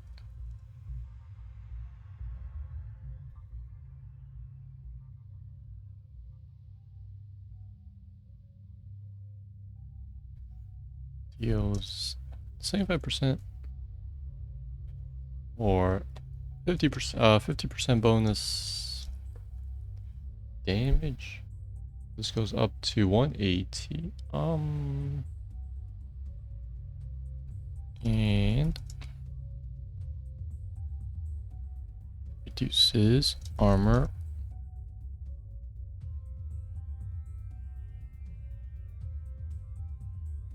by 20 for 4 seconds.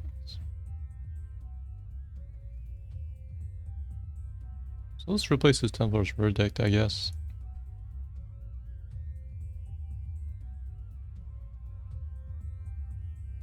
We would probably be more of a protection or retribution.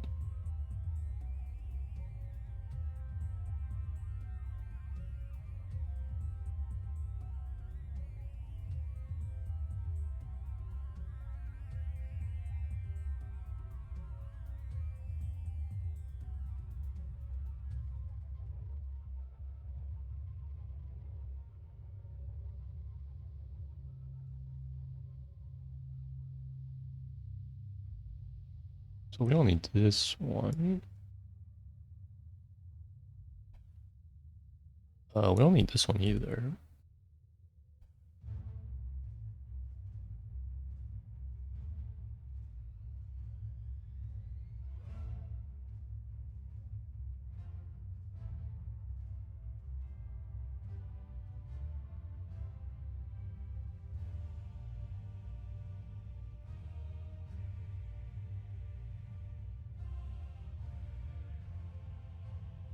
So maybe we can have the armor here. We have Devotion Aura. Yrel gets let's say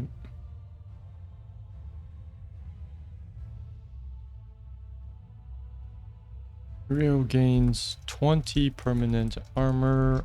Nearby ally heroes gain 10.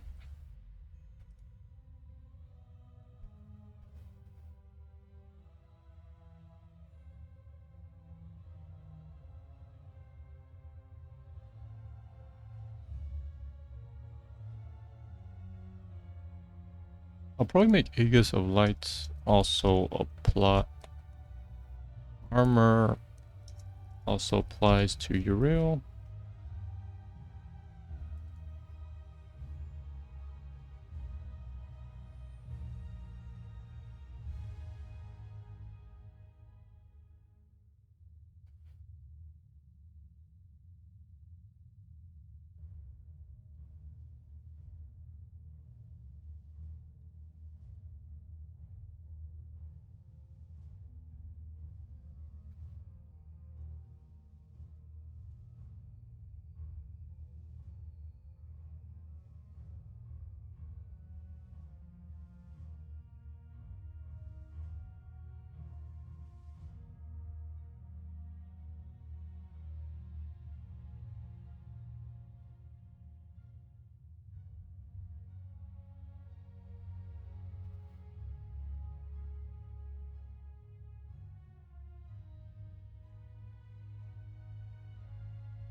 Or maybe this thing will be attacks. Increase damage of next righteous hammer by 20%, stacking to 100%.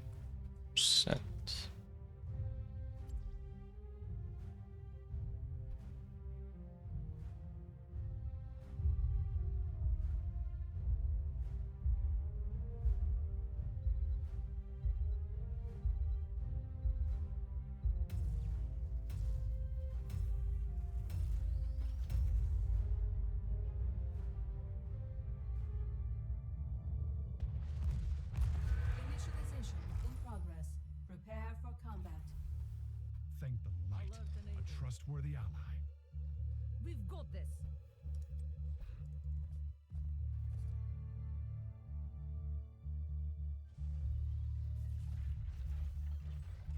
Up to 100%. Time remaining. 10 seconds. 5, 4, 3, 2, 1. Let the battle. Kind of wanted to make hammer actually the hardest hitting ability. So double is 250.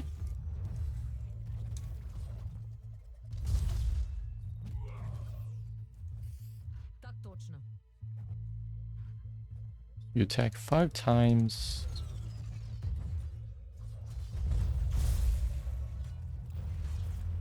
Maybe you do every 5th.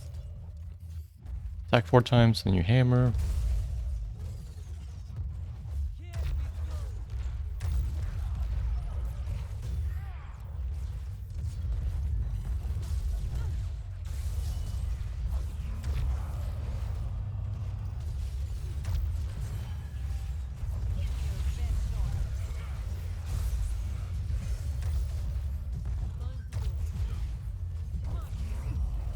Encouragement activated. You will do better next time. Practice makes perfect.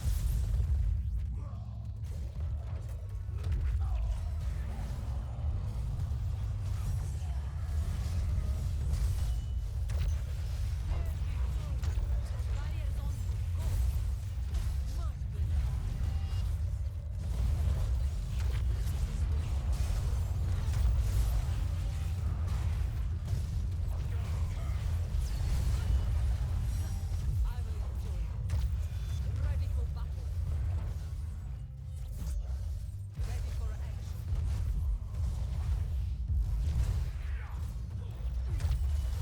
We have a max charge tier at 13. Armor tier. Also. I am healed. Select a talent.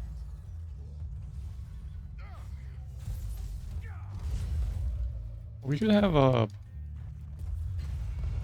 Так точно. increased armor while charging hammer. I am the strongest woman in the world. We have armor for Avenging Wrath. Passive armor or for hammer.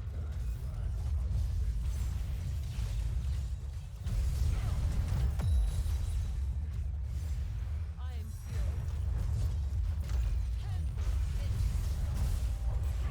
Enemy defeated. Enemy defeated. Mastery.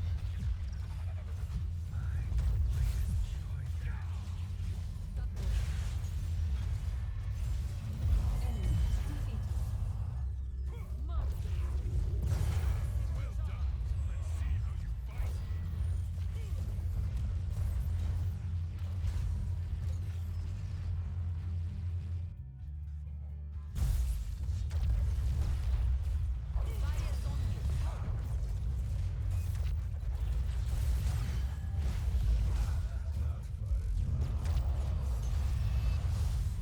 But for this one, we can be Get in there. maybe Ready for 30 armor.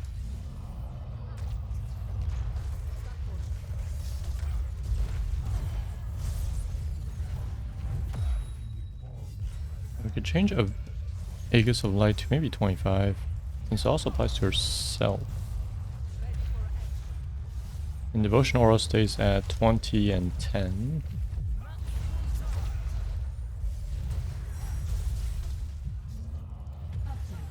You are now dead. Enemy hero Armor reduced to 25.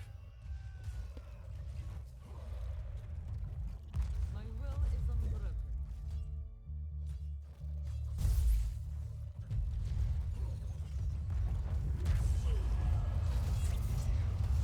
select a talent. Time to go. You're covered. Ready for action.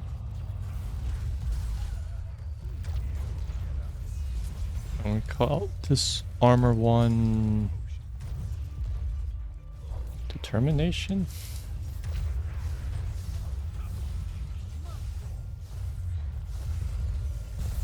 Show me what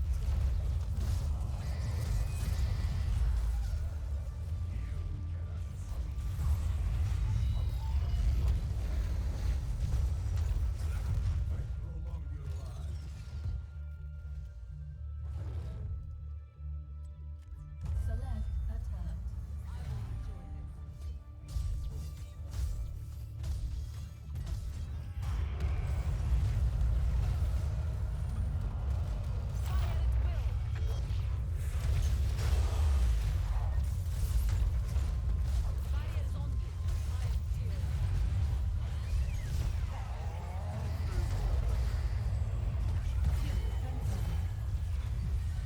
Double kill. Triple kill.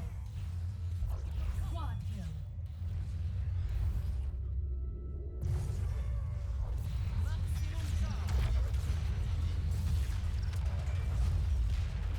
why not?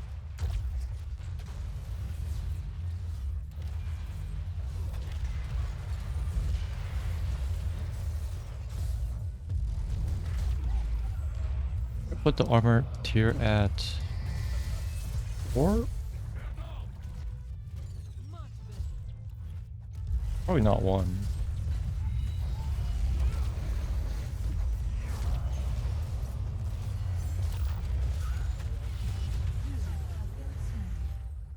So let's call this one Determination. Charging Righteous Hammer increases armor by up to 30. I am not a loser. Select a talent.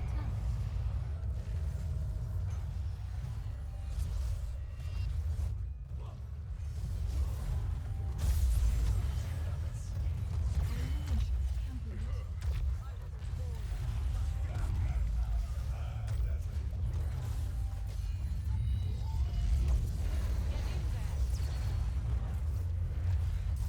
Vital signs negative. And then we need one more for Killed. Vindication. We have slightly increased radius, healing, and reduces damage.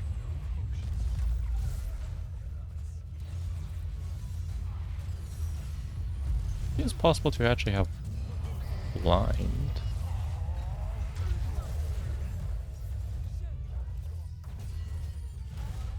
Or make the healing also apply to allies. Let's probably have that. Healing also applies to allies for maybe a reduced rate.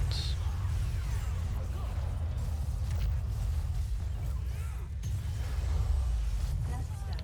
It heals for 320.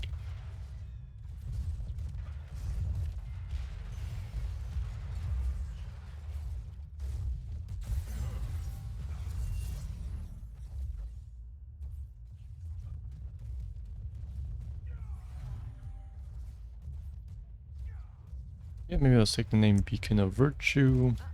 I am not. What does it do? Your fort has been destroyed. Shared healing, kind of. Sure. Why not?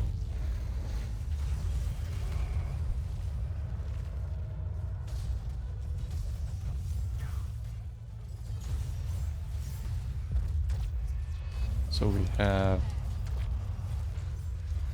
allies in range of Vindication are healed for half the amount.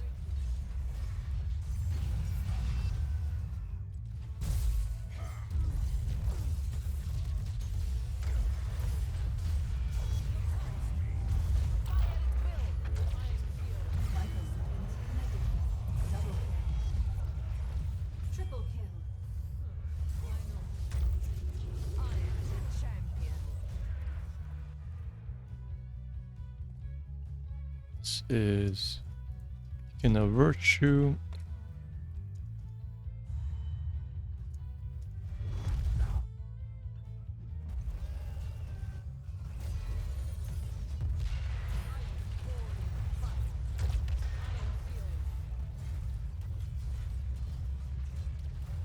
Fort destruction complete.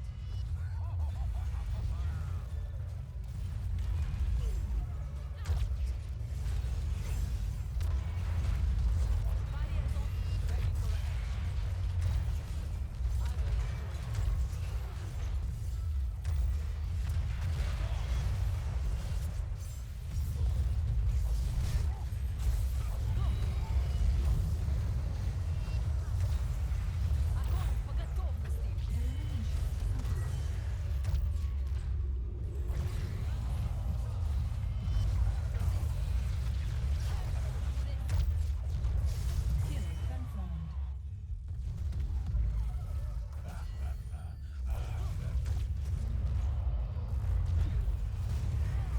Killing spree. Hero champion. I will enjoy this. Pick mine. Pick body. Ready for action. Maximum charge.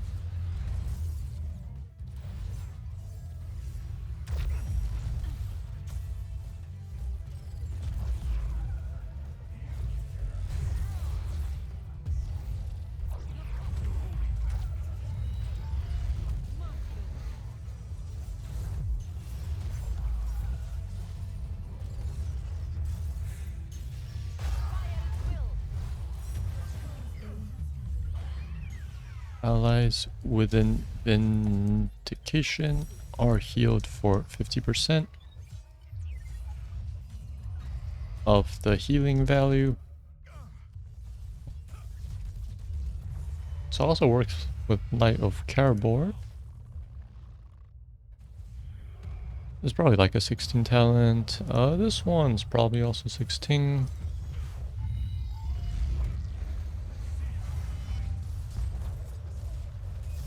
Probably put the armor stuff at 4.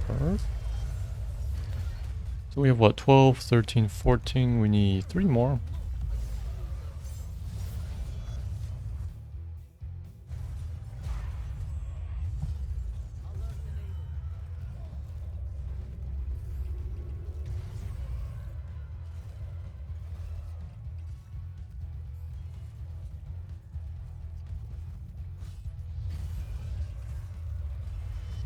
Ready for action. I'll probably have pick your flavor of Divine Favor. So I could easily add 2 more talents through that.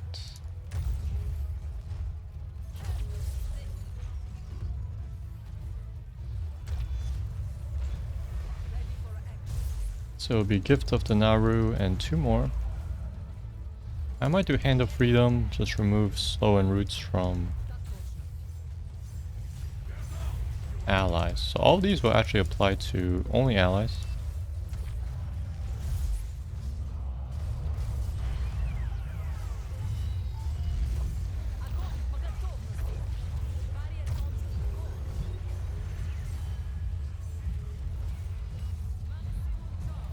Encouragement activated.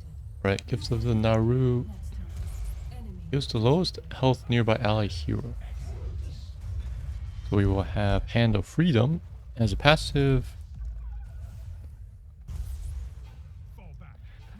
using Divine Purpose. Or this is not Divine Purpose, has no movement speed penalty. It's more like basic abilities. have no movement speed penalty My will is on while charging up. why Using Divine Purpose removes all slows and roots from a nearby ally hero. From another.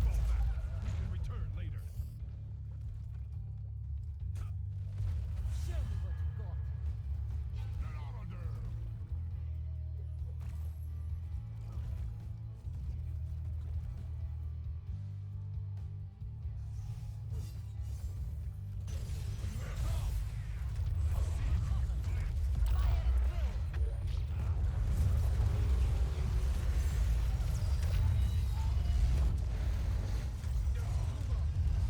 I am healed. Kill confirmed. I am just getting more mad. I'm on the attack. I am healed.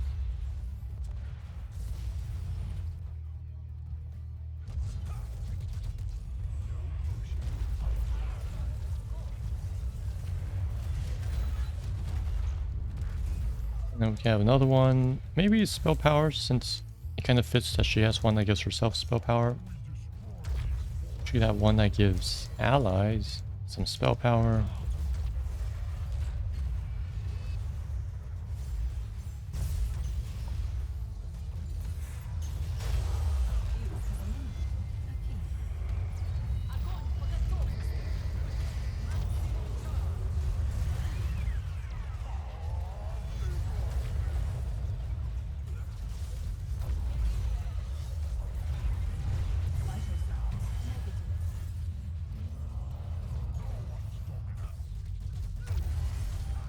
Double kill.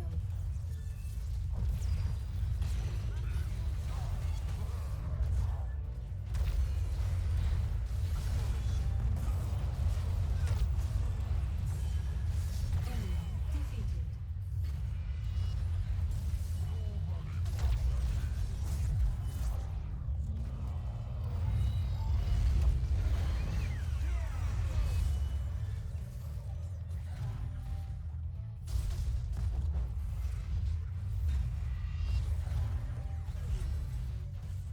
Come, we must protect our allies.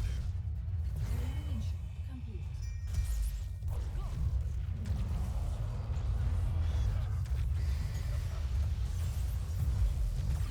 Killing spree. Alert enabled. Ready for action. Огонь по готовности. Get in there.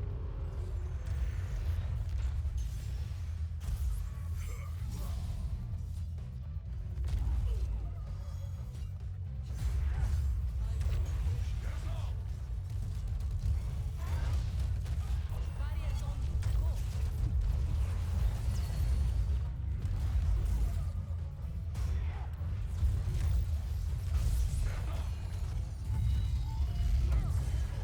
You're covered. I am healed.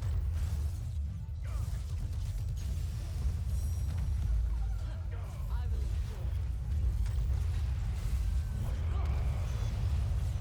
Enemy hero terminated. This will also work well with the multiple charges.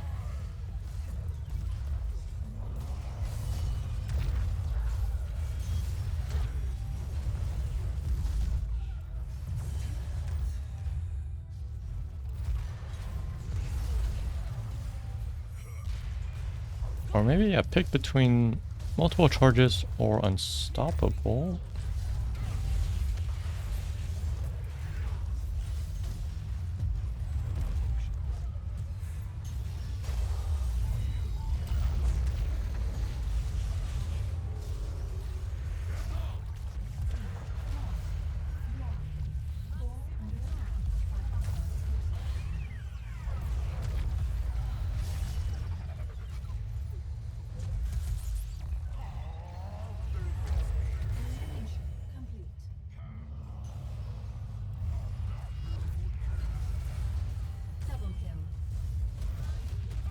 So yeah, the unstoppables for yourself, the multiple charges is either for your 3 basic abilities or the ally buff or the ally effect one would work well with the multiple charges. Double kill. I am the champion. Triple kill. Much better.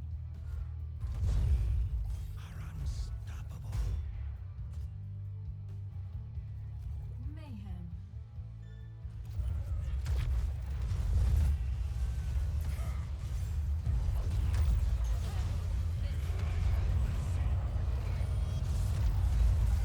Vital signs negative.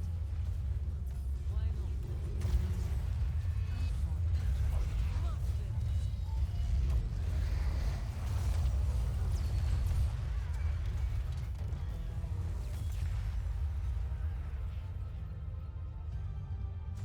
Enemy forces eradicated. MVP. So I can still call this on Seraphim, but using Divine Purpose grants Unstoppable for 1.5 seconds.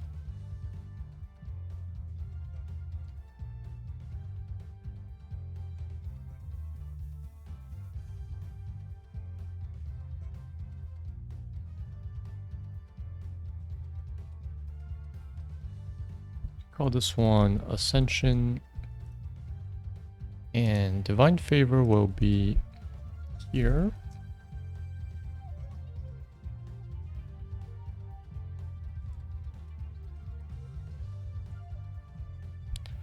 Gives another nearby ally hero 10 spell power for, let's say, like 3 seconds. Or actually, let's say like 10 seconds.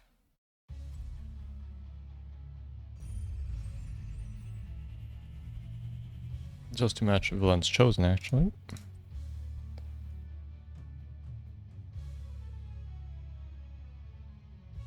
So we have these two at 20, you can pick.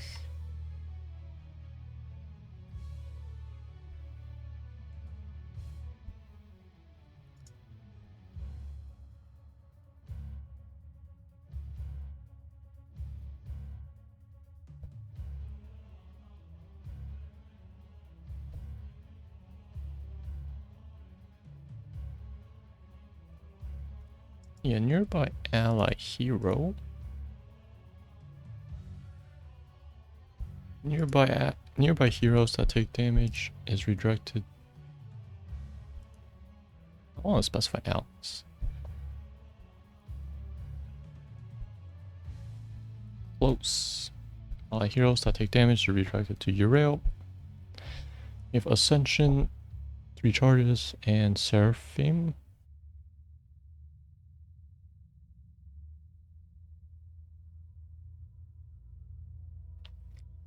At 13 we have the 3 max charges, which would be this one, Righteous Cyclone, and Repentance. These 3. At 16 we will have this one, definitely, probably Hammer of Wrath and Villain's Chosen.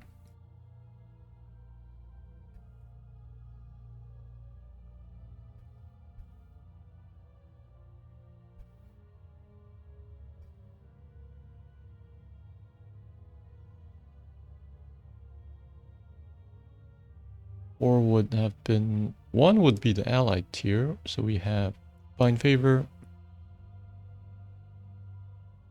Gift of the Naru, and Hand of Freedom.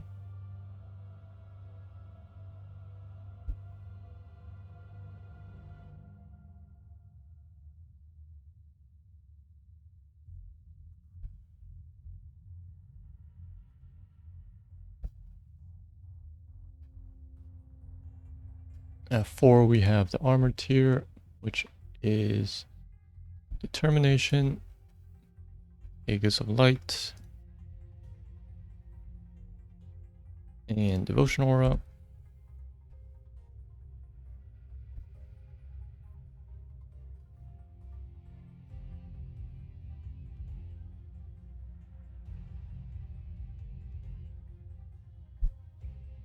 So yeah, it doesn't work as well with Sacred Ground because armor does not stack. The Sacred Ground provides a lot more. At 7, I feel like we just have to rest, which is this one, and this one.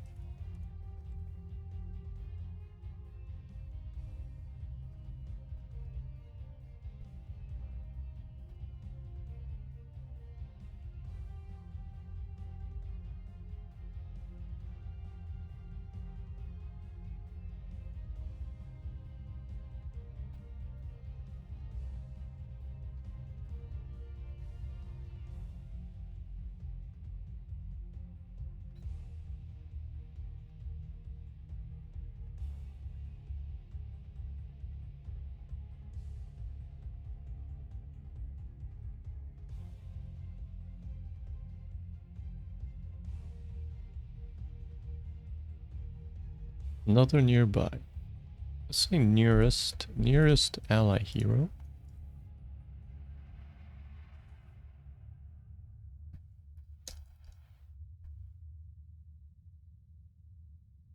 Obviously not herself.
Maybe I'll actually buff this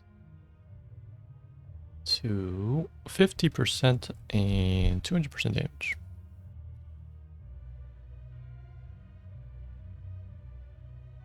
You can choose between healing allies, all your spell damage, or specifically just hammer.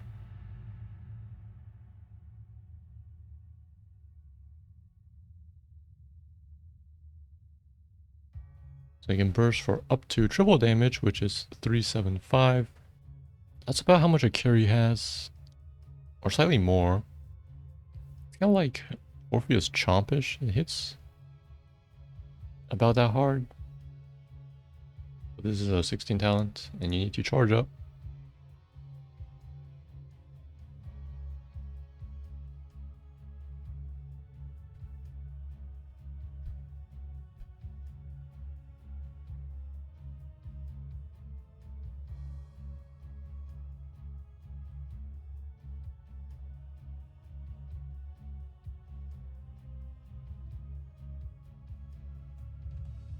So yeah, this is Yrel. Lastly, we have Zagara.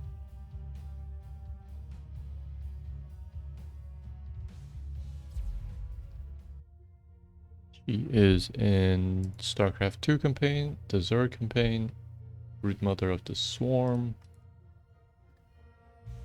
I don't remember if she's actually a hero.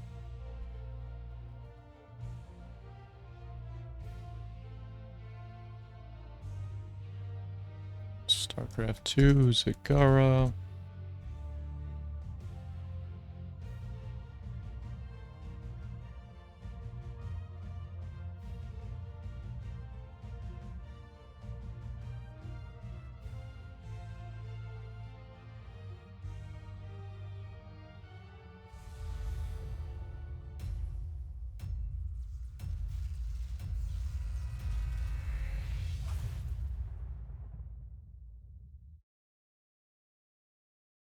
Yeah, so she's pretty much based on the Queen in StarCraft 2.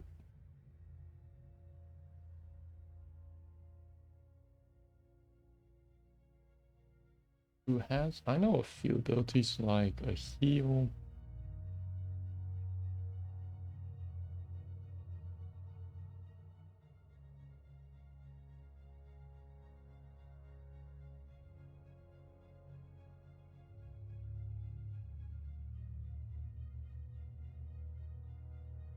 So her tier is high, good pusher.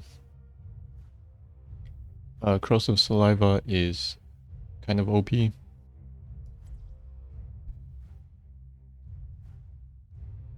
And she can self-sustain through Nidus Network, or you can kind of rat with this and Endless Creep. Our team medium. So on HOTS, they made her a summoner, because yeah, she's the Brood Mother, so she summons 3 different Zerg units. And she also has an affinity with Creep. Zerg units move faster on Creep, that's a thing. Are you ready?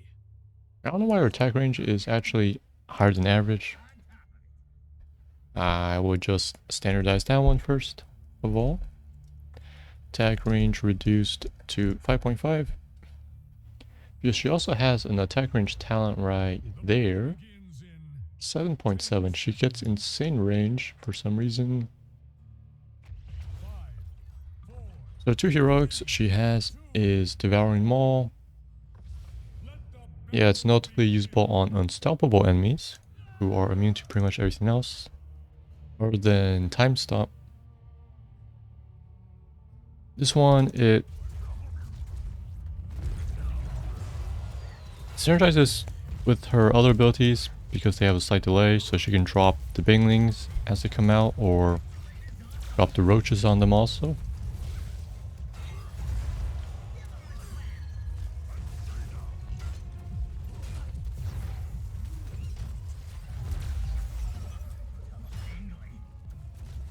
That one's fine. Other one, Nidus Network, is creep related.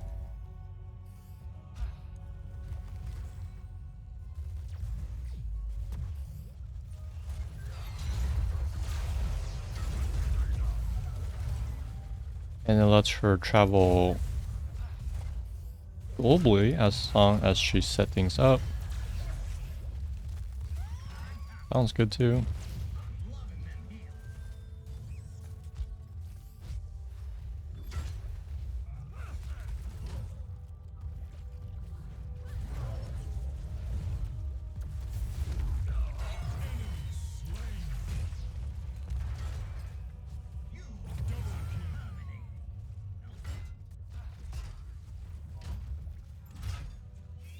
Yeah, I wanted to make sure she can have some focus on creep to boost her and her summons, or talents that obviously boost a specific ability.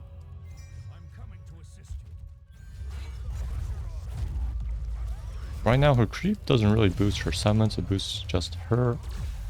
They get MS, but that's about it.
So I was thinking of for 20s, I would make Knight's Network 1, allow her to cast it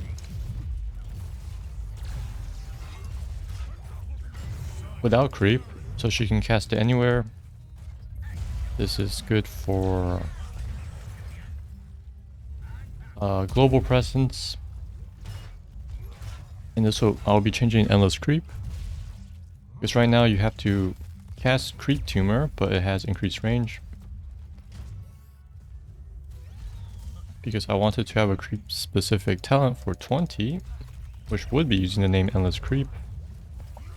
It's where I make creep tumors last forever and are also invulnerable. So any territory she marks is pretty much permanently hers. But you do have to drop it at melee range, as you can't get both 20s, right?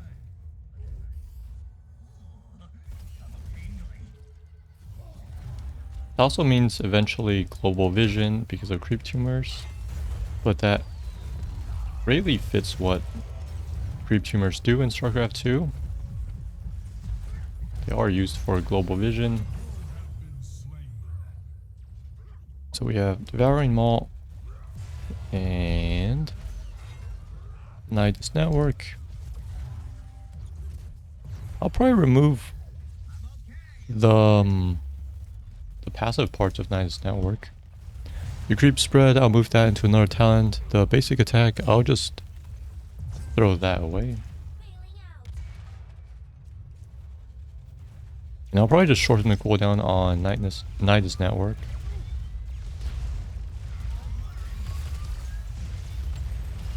To, I think, about 60 seconds.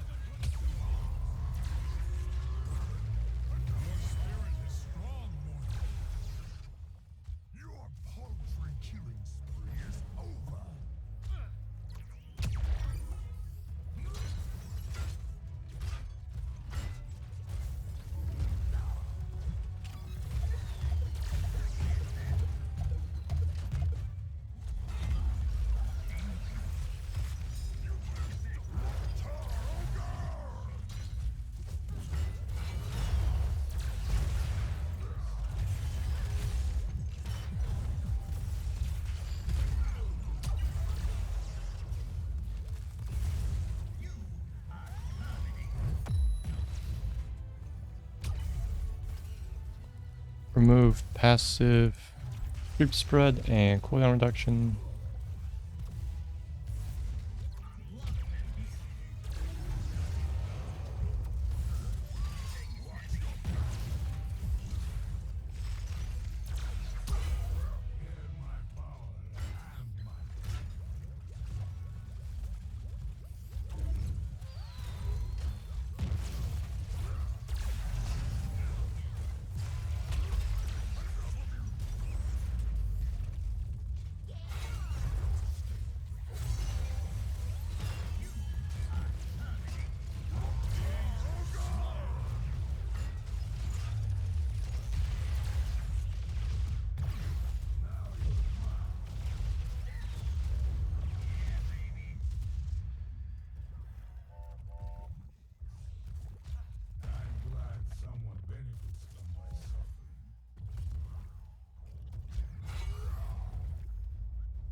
Move passive creep spread and wait, move.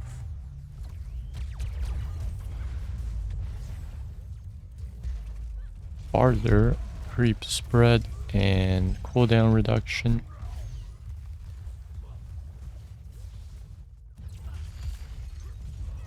Cooldown reduced to 60 seconds.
Outcome was never in doubt.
So this one will be called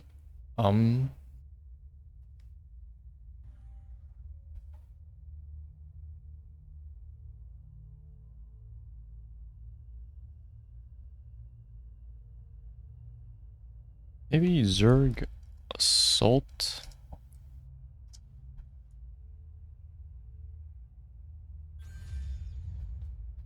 No, it does not work. Can be cast anywhere. Can be cast without creep.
Or do I want allies can also use Nidus now? Hmm.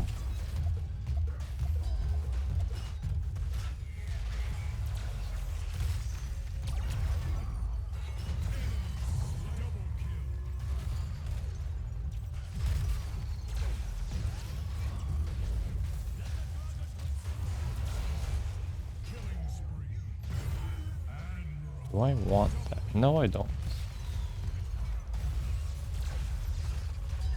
Probably need another extra effect.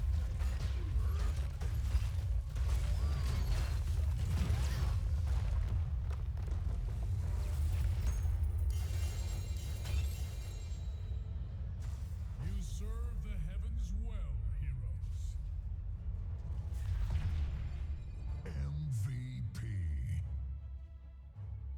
MVP. Can be cast without creep and has 2 additional and can store 2 additional charges and can store two additional charges.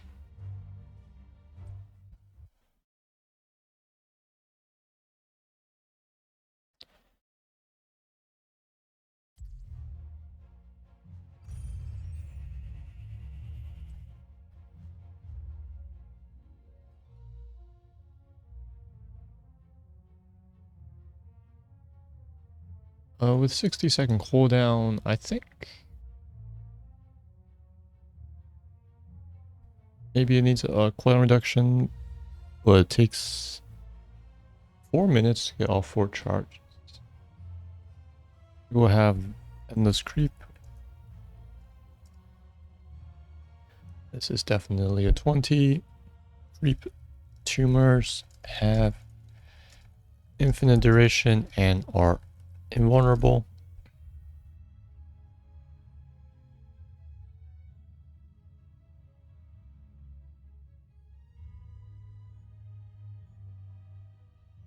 Let's just change summons move 20% faster.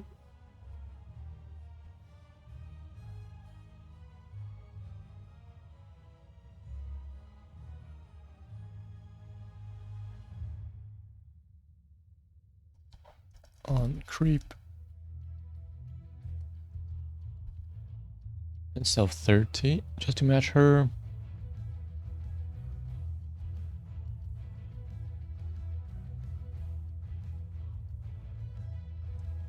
Bingling barrage.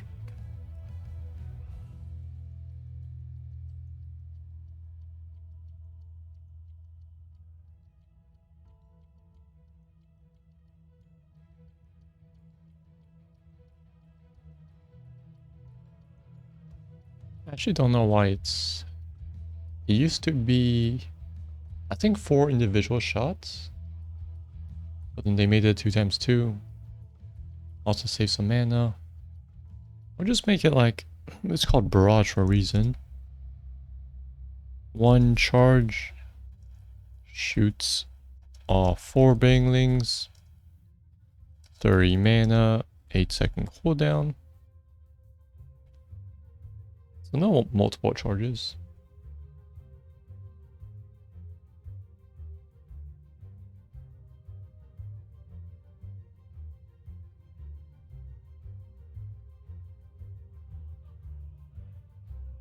So our abilities are Bangling Barrage,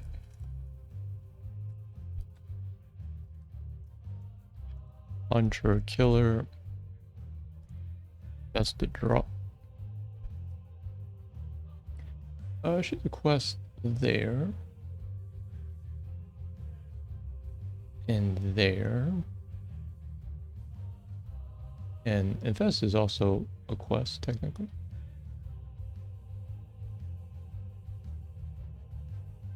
So for Bailing Barrage, we can definitely have the Bailing Massacre. Let's just adds 2 additional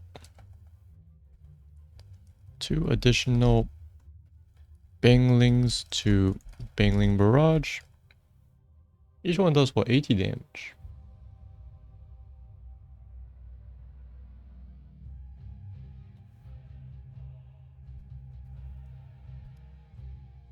So this is like a 50% increase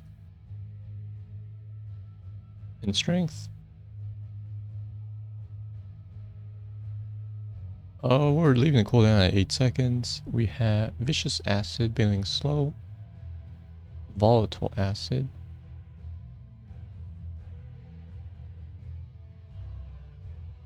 Volatile Acid we can definitely have. Replace the range with bonus damage against structures, which is what Banglings do. I can maybe show you all the Struck 2 units that she summons. I don't know if I should just search them up. We have the Bangling, which deals bonus damage against buildings, I'm pretty sure.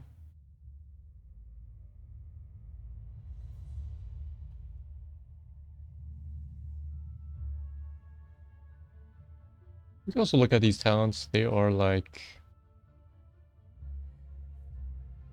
upgrades in the StarCraft campaign.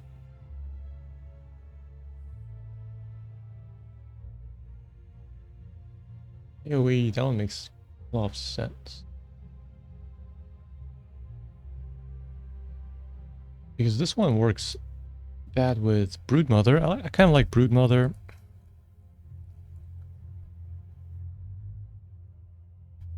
Let's just change this to every attack launches a single Bangling. I would definitely not have this at 20. This is actually really trash. That's why I have a huge buff to every attack. I won't have these thingies. So this one doesn't work well with Broodmother. We can have Volatile Acid is Bangling Barrage, deals 100% bonus damage against structures.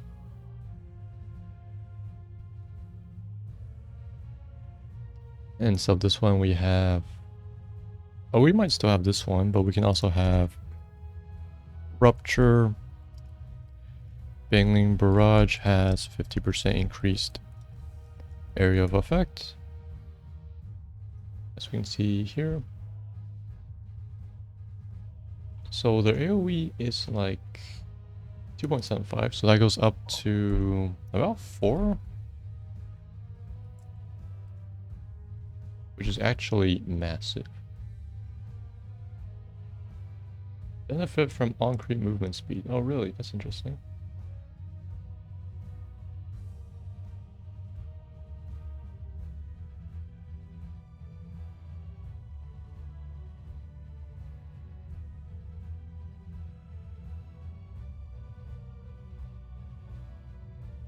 And then next we have... So yeah, we don't need a slow. Next we have Hunter Killer. One thing to note is it has the same attack speed as a Roach for some reason. And that bothers me because Hydralisks attack very fast in StarCraft 2. They are the glass DPS unit. They don't have abilities. Oh, we can see the campaign upgrade abilities. They're not that interesting. But we don't talk about its upgrade to Lurker. With Hunter Killer, we have Hydra's Transfusion. It heals her. Corrosive Saliva. Oh yeah, where's... Let's say Hunter Killer. Hydralisk attack speed 2. 1.5. Attack speed increased by 50%. Damage reduced by...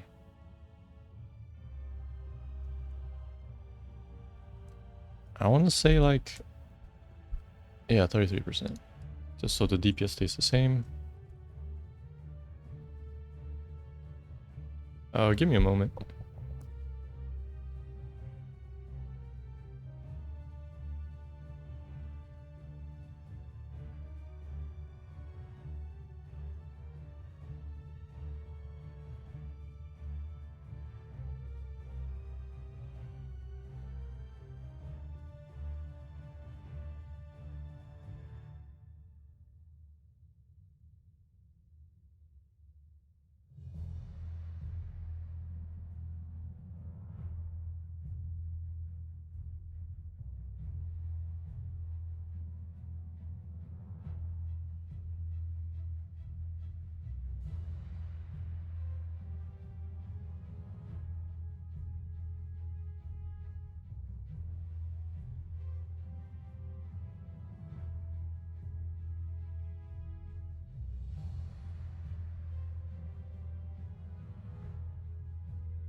Okay, we also have...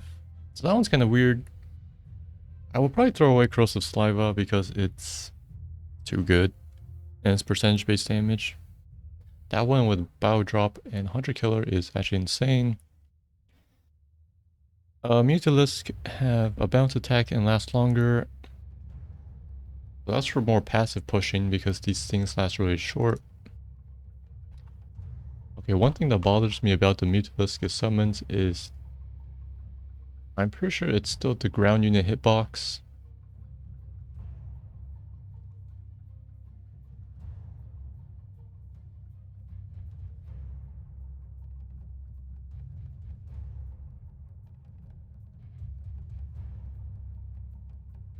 And it's really weird seeing the Mutalisk as it's supposed to be a flying unit.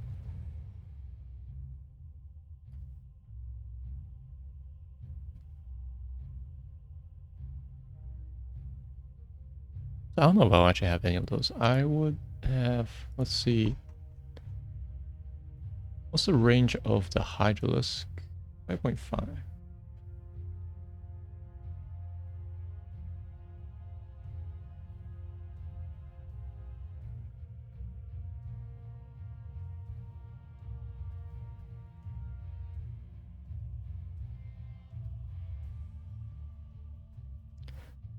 Let's have grooved spines. Grooved spines, Hunter Killer as 20% increased damage and 1 additional attack range.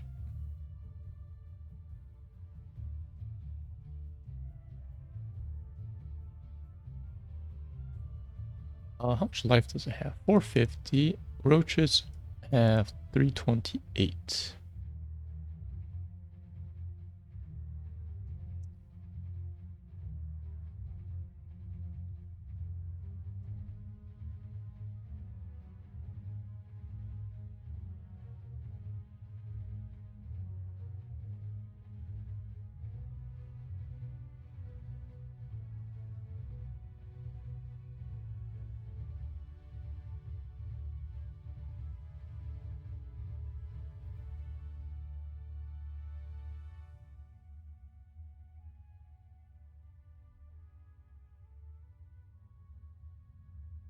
We could maybe have...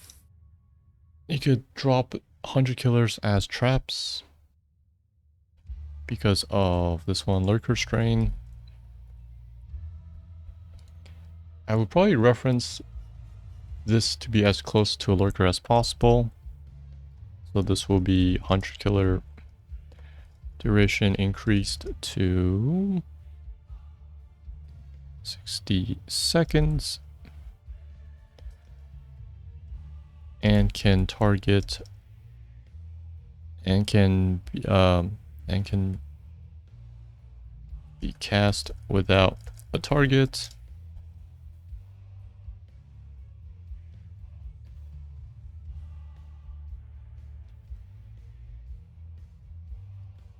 They will not move. They cannot move.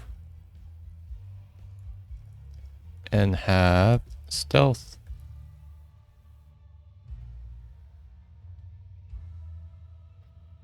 So you pretty much just drop these as like defensive traps in a way.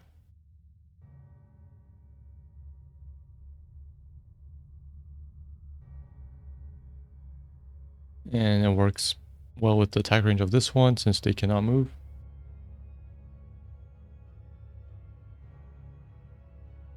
We'll probably have one more Hydros upgrade somewhere. I think the bonus health will also help Lurker Strain.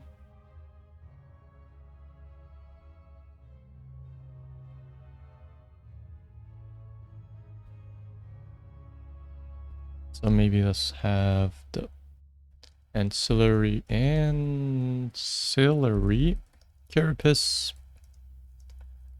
Hunter Killer has 40% increased HP. Maybe this could also apply to roaches. Hunter Killer and roachlings.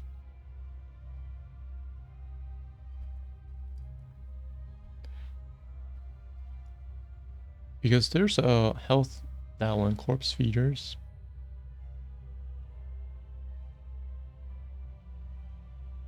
This one is just called a Hydralis. Yeah, they do call them by the unit names.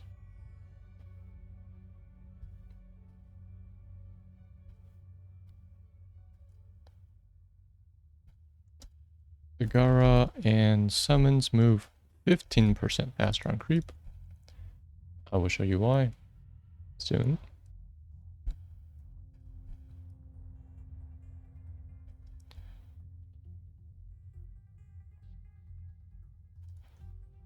So the Hydralisk has more DPS.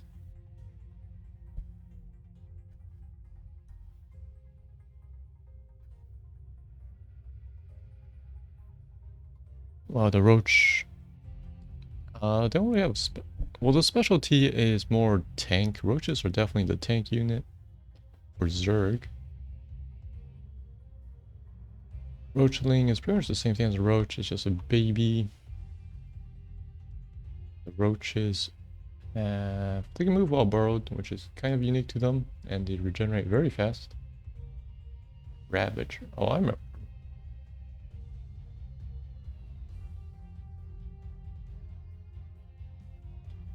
We could probably have... yeah, maybe let's have like a strain tier.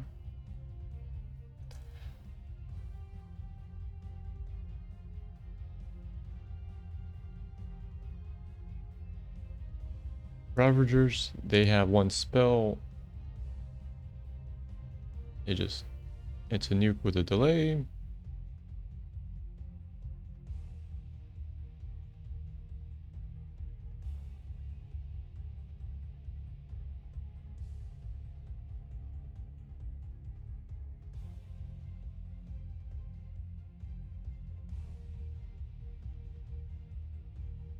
So we have something like Ravager Strain,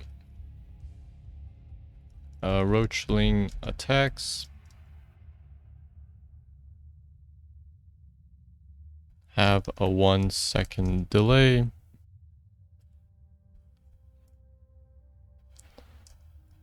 Delay for impact. 50% attack speed. Minus 50% attack speed. So they attack once every 2 seconds. Oceaning attacks have a 2-second delay before impact, minus 50% attack speed, and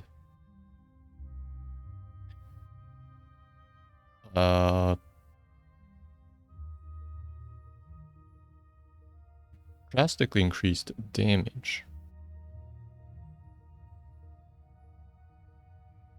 For AoE impact, minus 50% AS, and plus... If that triple damage half AS, that's a 50% damage increase. Maybe not triple damage. Let's say... plus 150% damage.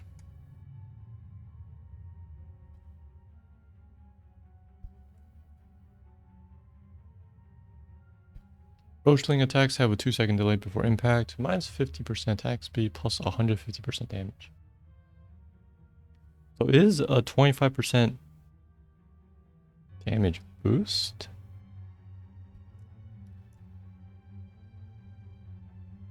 Actually, let's make it, yeah, let's make it higher. So triple damage, but half the attack speed. So it's a 50% damage boost, but it's very hard for them to hit mobile targets. So these guys are mainly good for sieging.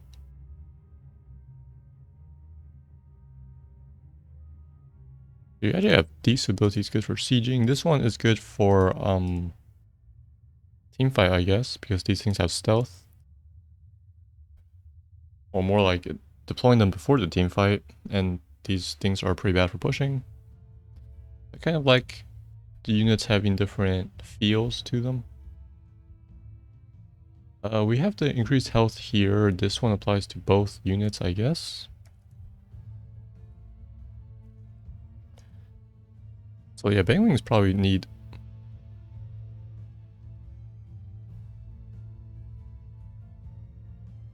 strain too, just to match my strain tier. We also have extra roach. I'll probably just remove the quest and just let you have the extra roachling. Fested drop spawns an extra roachling. No increased radius.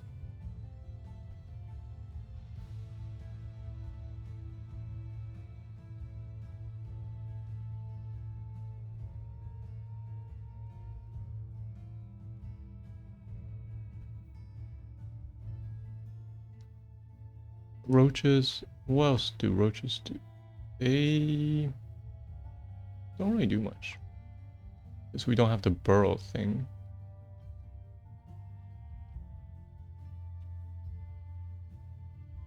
So actually, let's go back to the bangling. Let's see if we can have a bangling strain.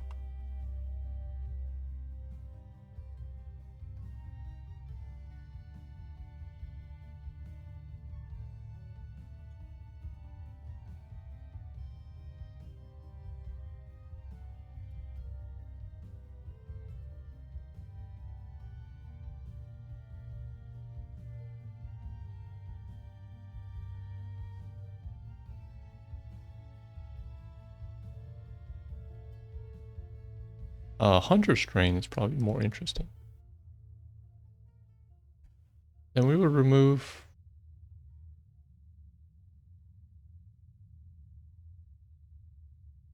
yeah, we have probably too many bangling things.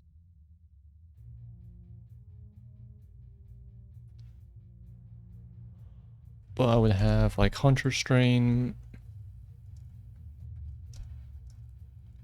banglings,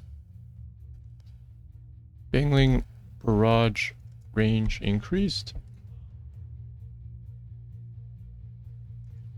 increased by 50% and can travel over cliffs. So they don't detonate upon colliding with the cliff. This is more of like a flavor of a talent. I don't know how useful it'll be. Well, it's just an upgrade to this one, I guess. Volatile acid.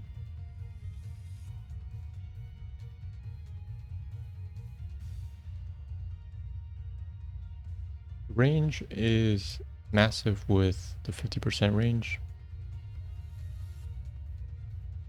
So we will put the strains at maybe 13 was what I was thinking of.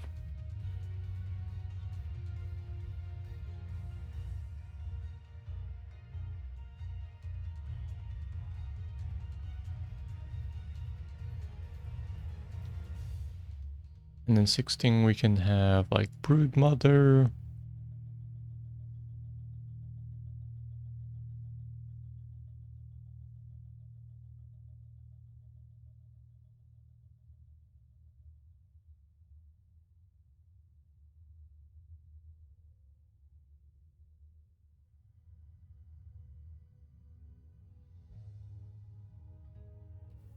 We can maybe make this one Bailing Barrage and Zagara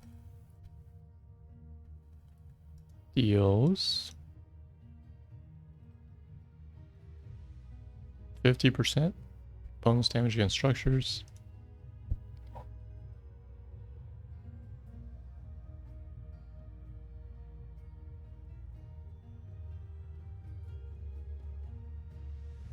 And then we could probably scrap this one.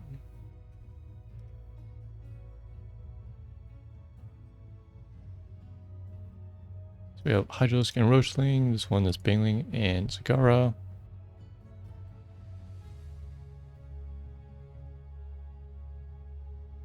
Now, I also definitely wanted a bunch of creep-related talents.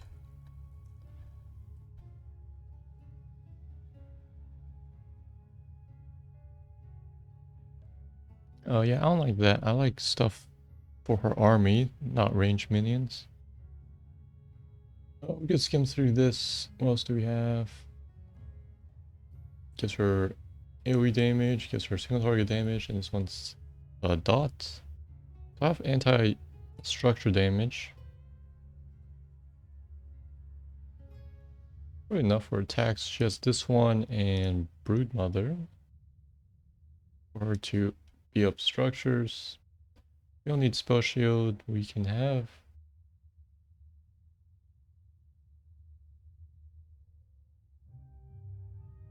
the creep talents. I'm not sure what the name should be, but it will be Zagara and her summons have plus 10% AS and 10% bonus MS on creep.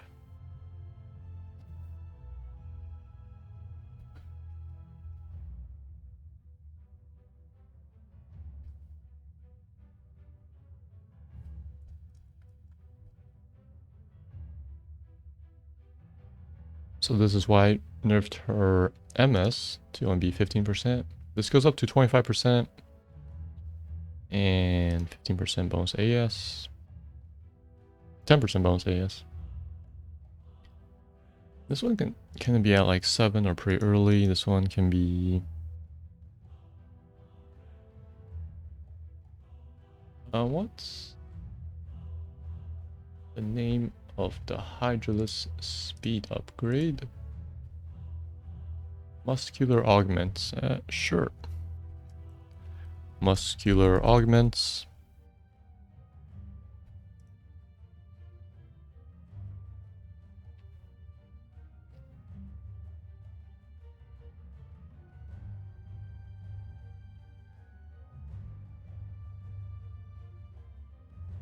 And then we have infestation.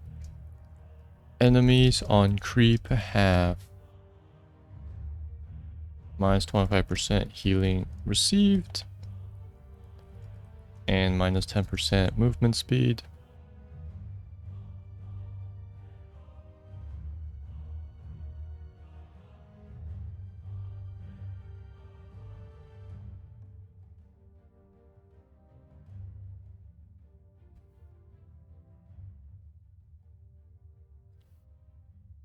So this one buffs her side, this one debuffs enemies.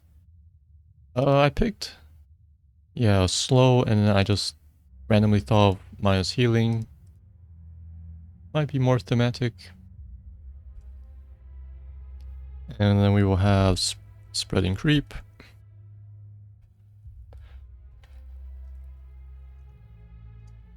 Creep spreads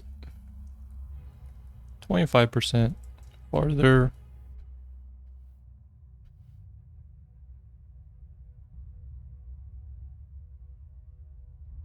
And then we obviously have endless creep.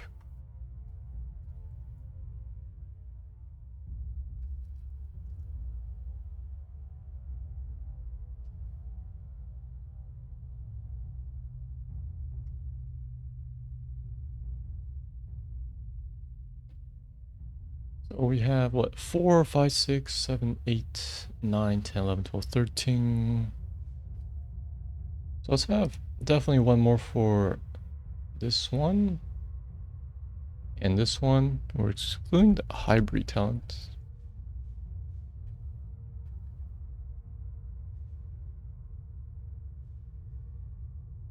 But she also has bonus attack damage. Enemies attacked by 100 killed in the last 2 seconds. That one I'll probably have actually. Pact Instinct. I might have this as a 16, not a 20.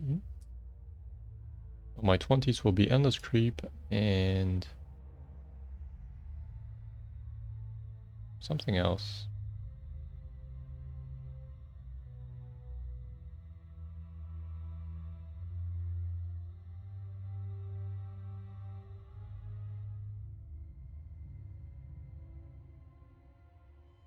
Maybe all basic abilities have a second charge.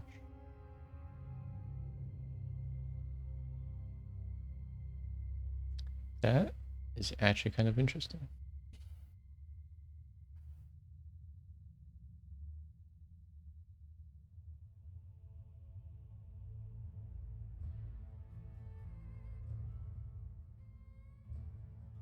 Maybe I'll throw away this one. And then bring back Bailey Massacre.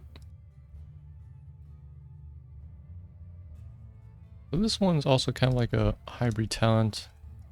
Remove Broodmother and we put back Bingling Massacre.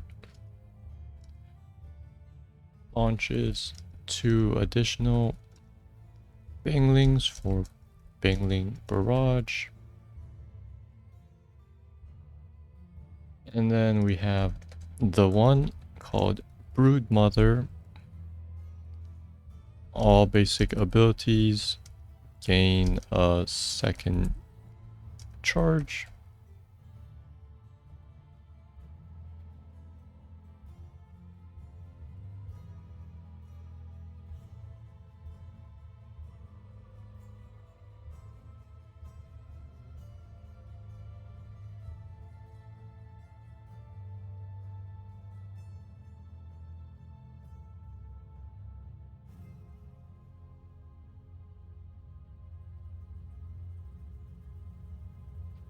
We have what, 3 Bangling. This one we have these 3. And then Roach, we should definitely have another one.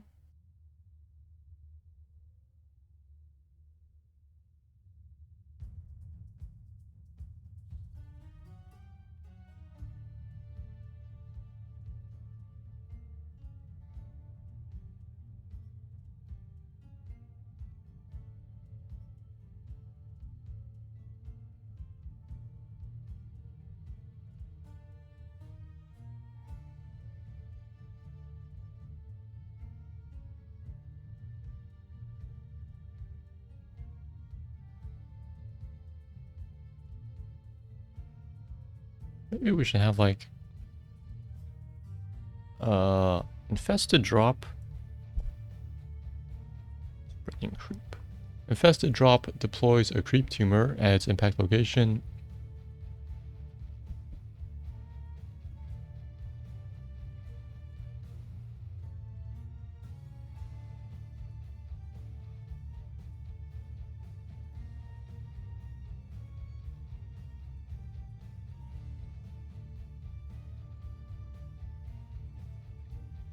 And we will call this one infestation. Infestation. Yeah, sure. This one can be called like a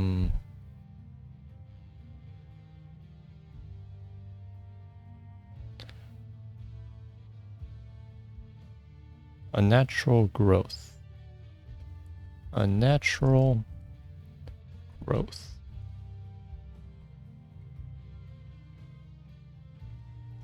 Infested drop lays a creep tumor at its impact location.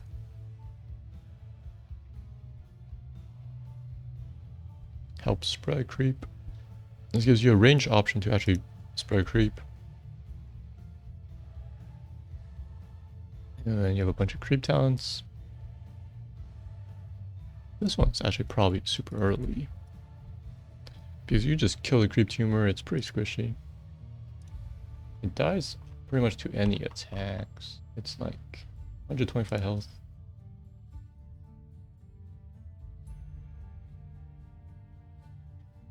I think we have most, if not all. Let's just start putting things.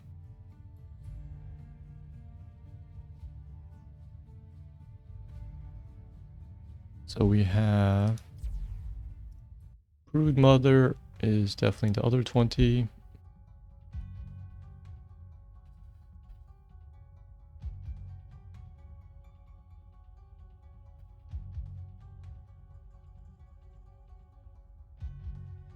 We also need something for Tyrant Maul. Unlike the cooldown reduction part, damage is 94 times 4. 376.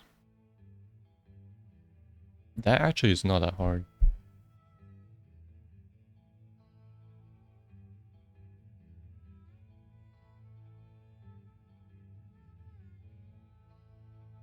I might just make Tyrant Maul have a bigger AoE.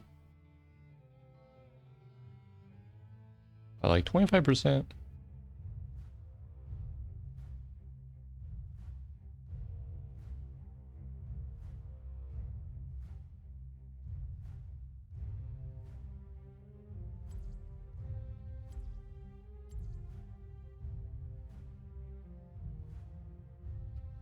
So we change Tyrant Maul slightly. Remove cooldown. Reduction. Devouring and increases its area of effect by 25%. In progress. Prepare for combat. Ready for fighting now? I am ready to Let's see, at 13 we have the 3 strains, Hunter, Lurker, and Ravager.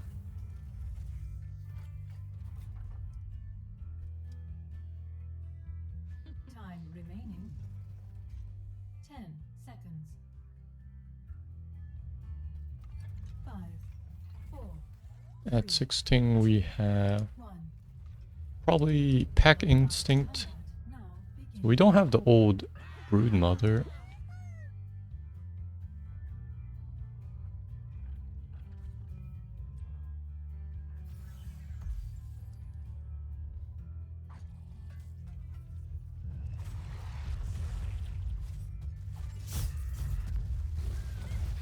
Oops. I am not Zagara. And what else is actually worth the 16th slot?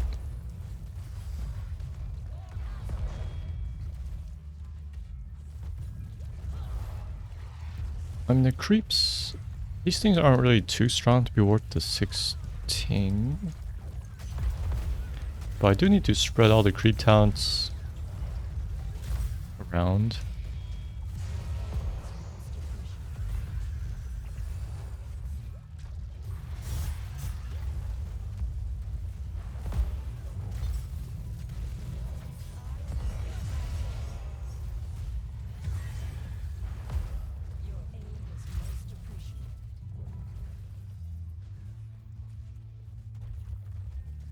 Maybe if I buff the speed.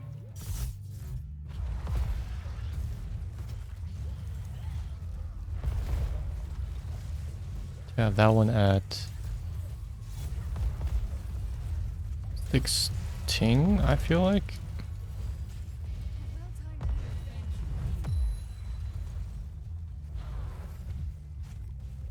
Unnatural growth will be probably around 7, and spreading creep can be pretty early, 1 or 4.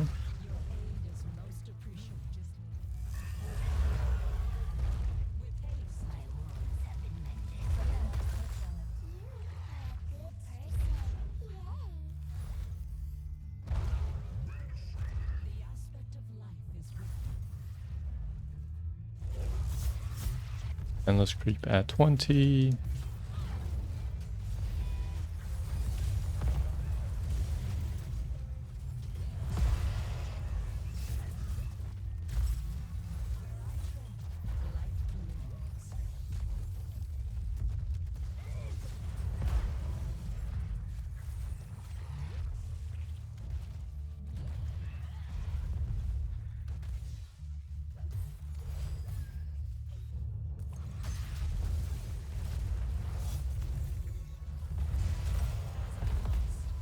I was thinking of putting the spreading creep along with the 2 hybrid talents at 1.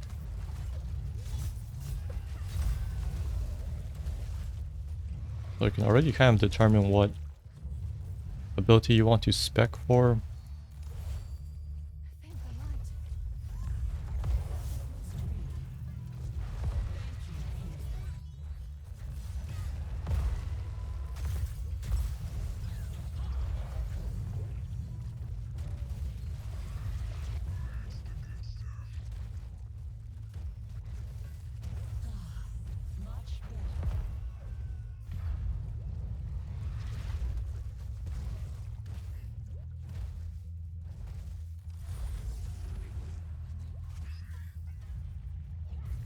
Yeah, we would buff muscular augments, probably be 25% increased attack speed.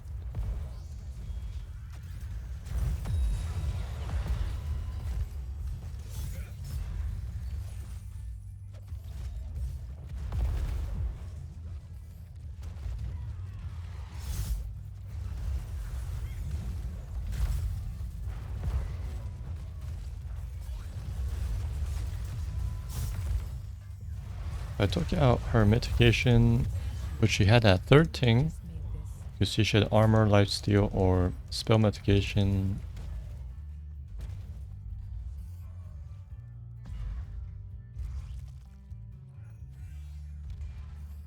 My purpose shall be fulfilled.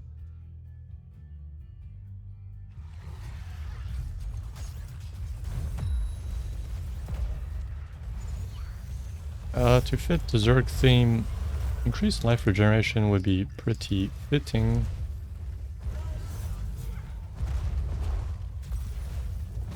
When on creep.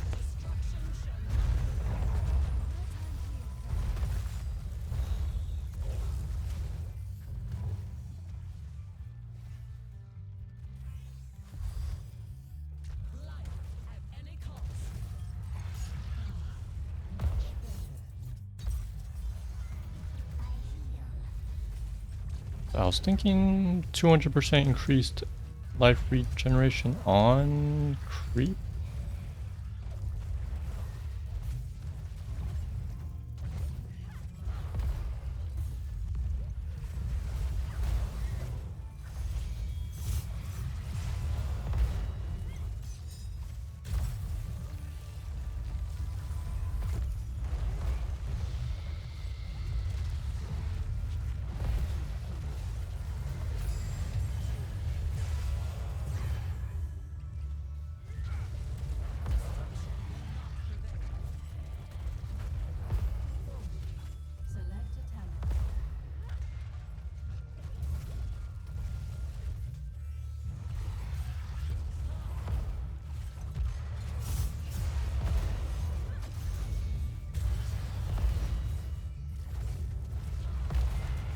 Or she has Nidus Network to heal up. And Devouring Maul will be the more offensive one. Does she really need a sustain thing? I don't think she really needs a sustain thing. If you just use the Nidus Network.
So yeah, the full creep build will benefit you and your summons, all your summons. We have to increase attack speed and... I mean, that's really it. Maybe have a damage bonus.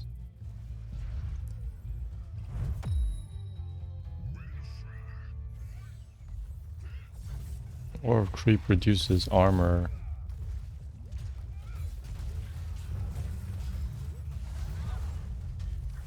Yeah, that would probably help more.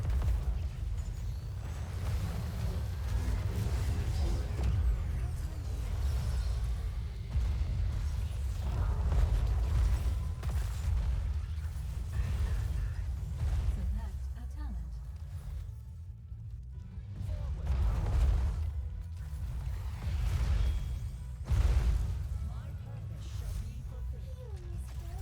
Increasing the damage of your summons.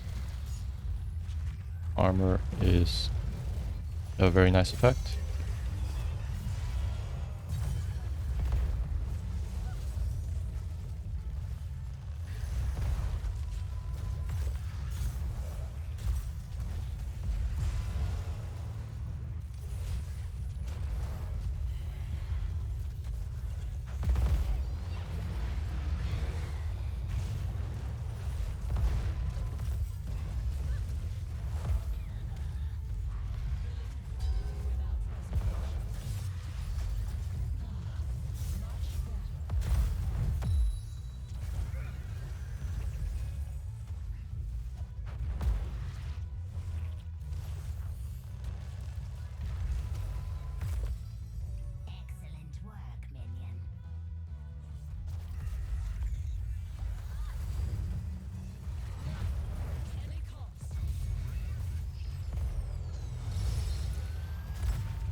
Existence is to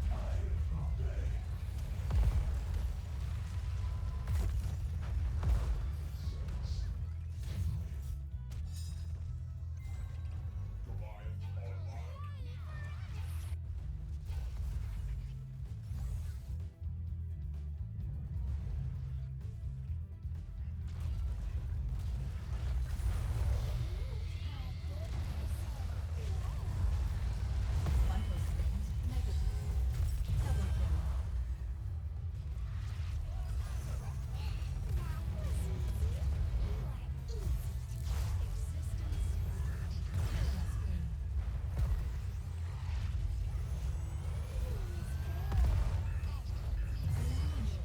Is most appreciated.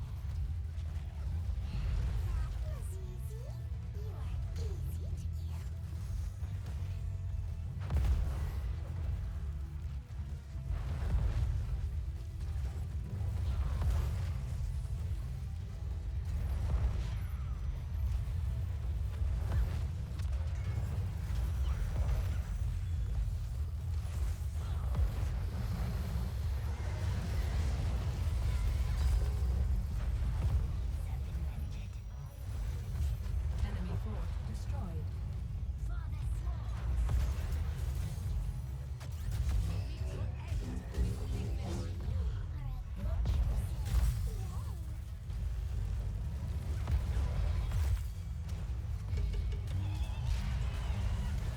Kill confirmed. Very impressive.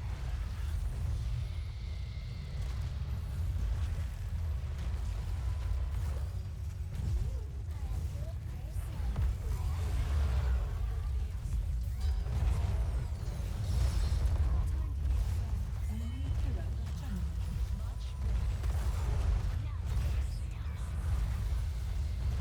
Double kill.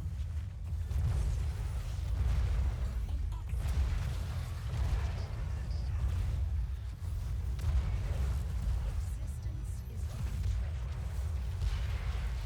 Thank you. Destruction not prevail.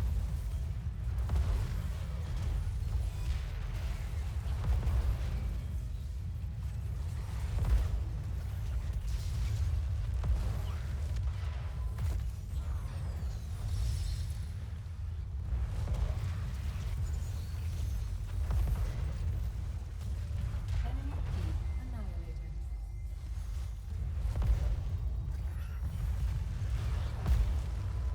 My purpose shall be enemy defeated.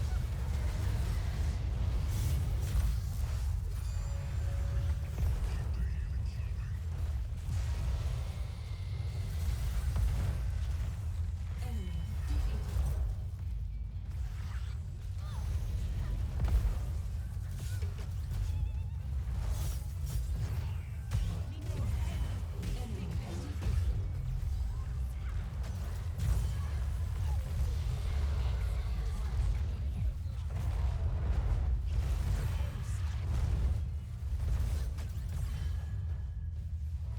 Enemy hero terminated.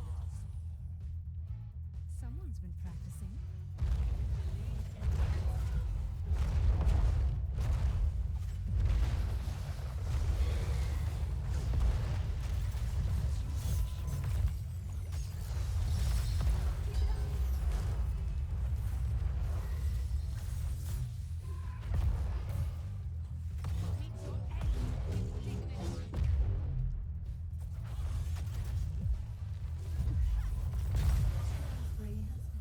Yeah, we have spreading creep at 1 along with volatile acid and auxiliary carapace.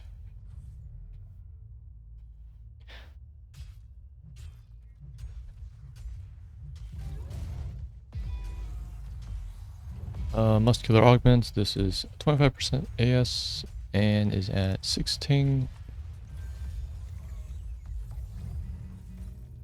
Along with Pack Instinct.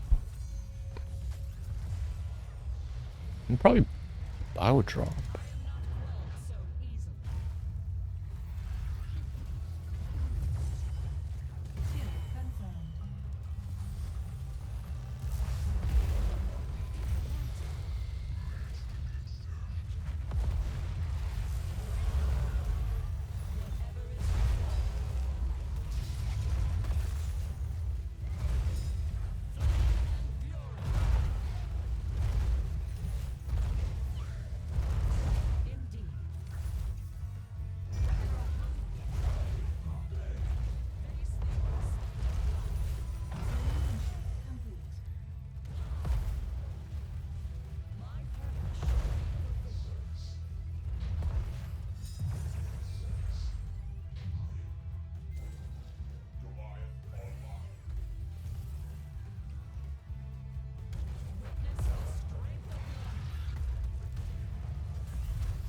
Or we will put bow drop at 7. Roof spines definitely at 7.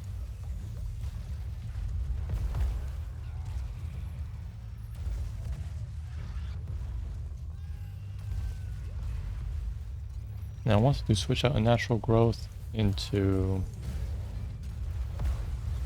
armor reduction. We'll maybe say 10 armor and put that at like 7-ish.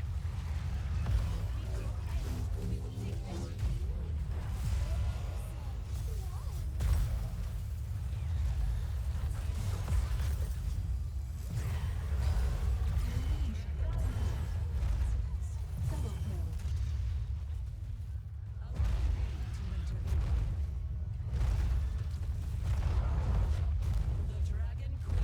Killing spree. Double kill.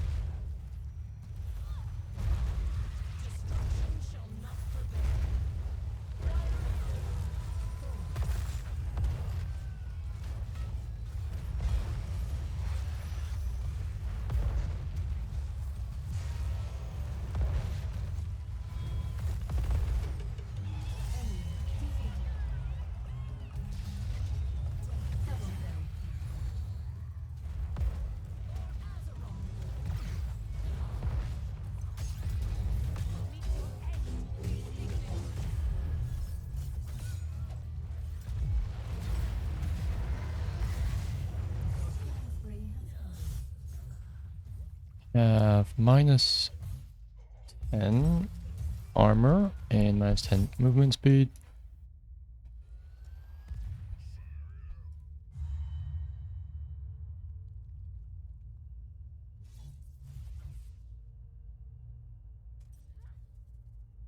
Or Bailing Massacre could be the 16th. Launches 4 additional Bailings. So it doubles the effect. We have this one. Packed Instinct. Pack. Instinct. Did I already copy paste that?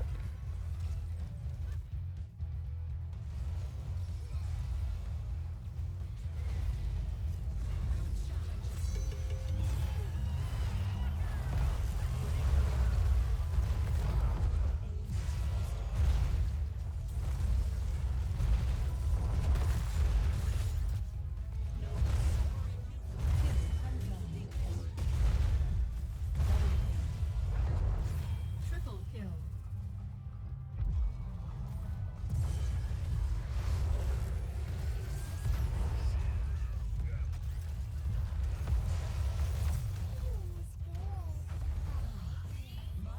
Vital signs negative.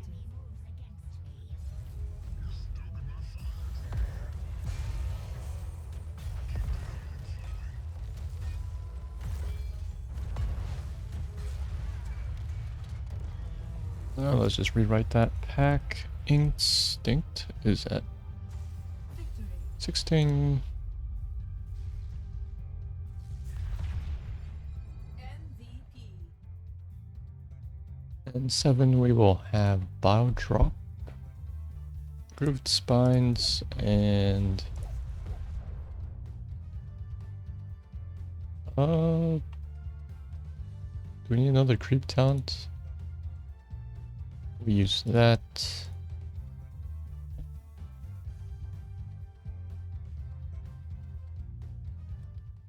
How many more do we need? These are at 7. 1 is already filled.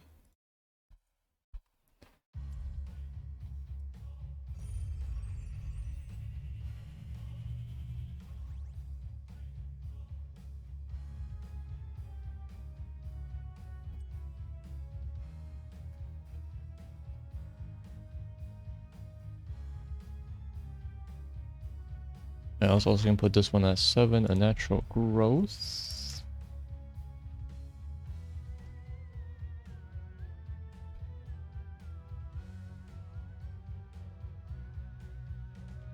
We have what, 1, 2, 3, 1, 2, and we need a third one. So this is F4, that one's F4. That's fine.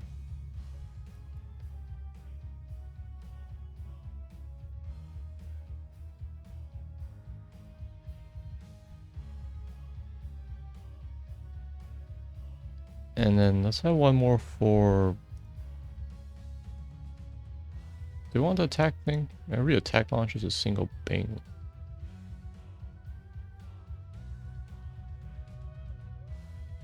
Okay, so we had that at...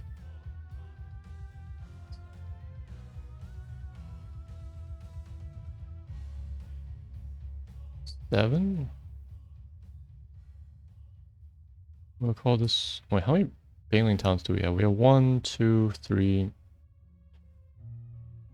4, 5.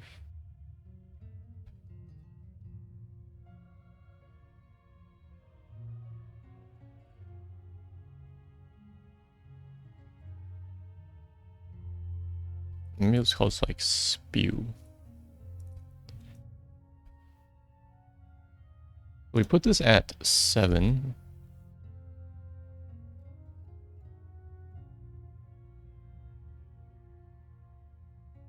And then we move this to 4.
Hydralisk to 60 seconds. And can be cast. Can be cast.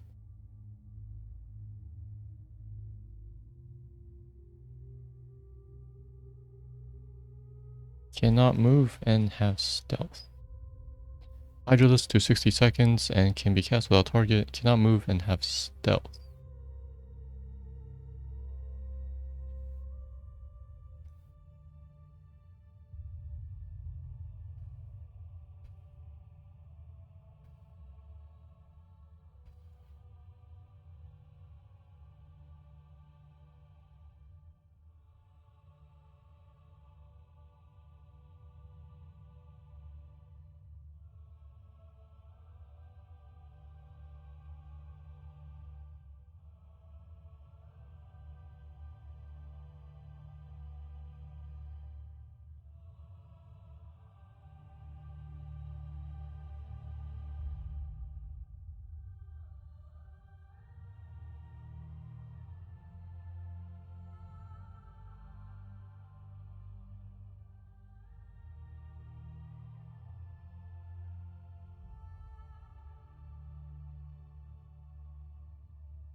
So yeah, this is Zagara. And that's all for today. See you next time.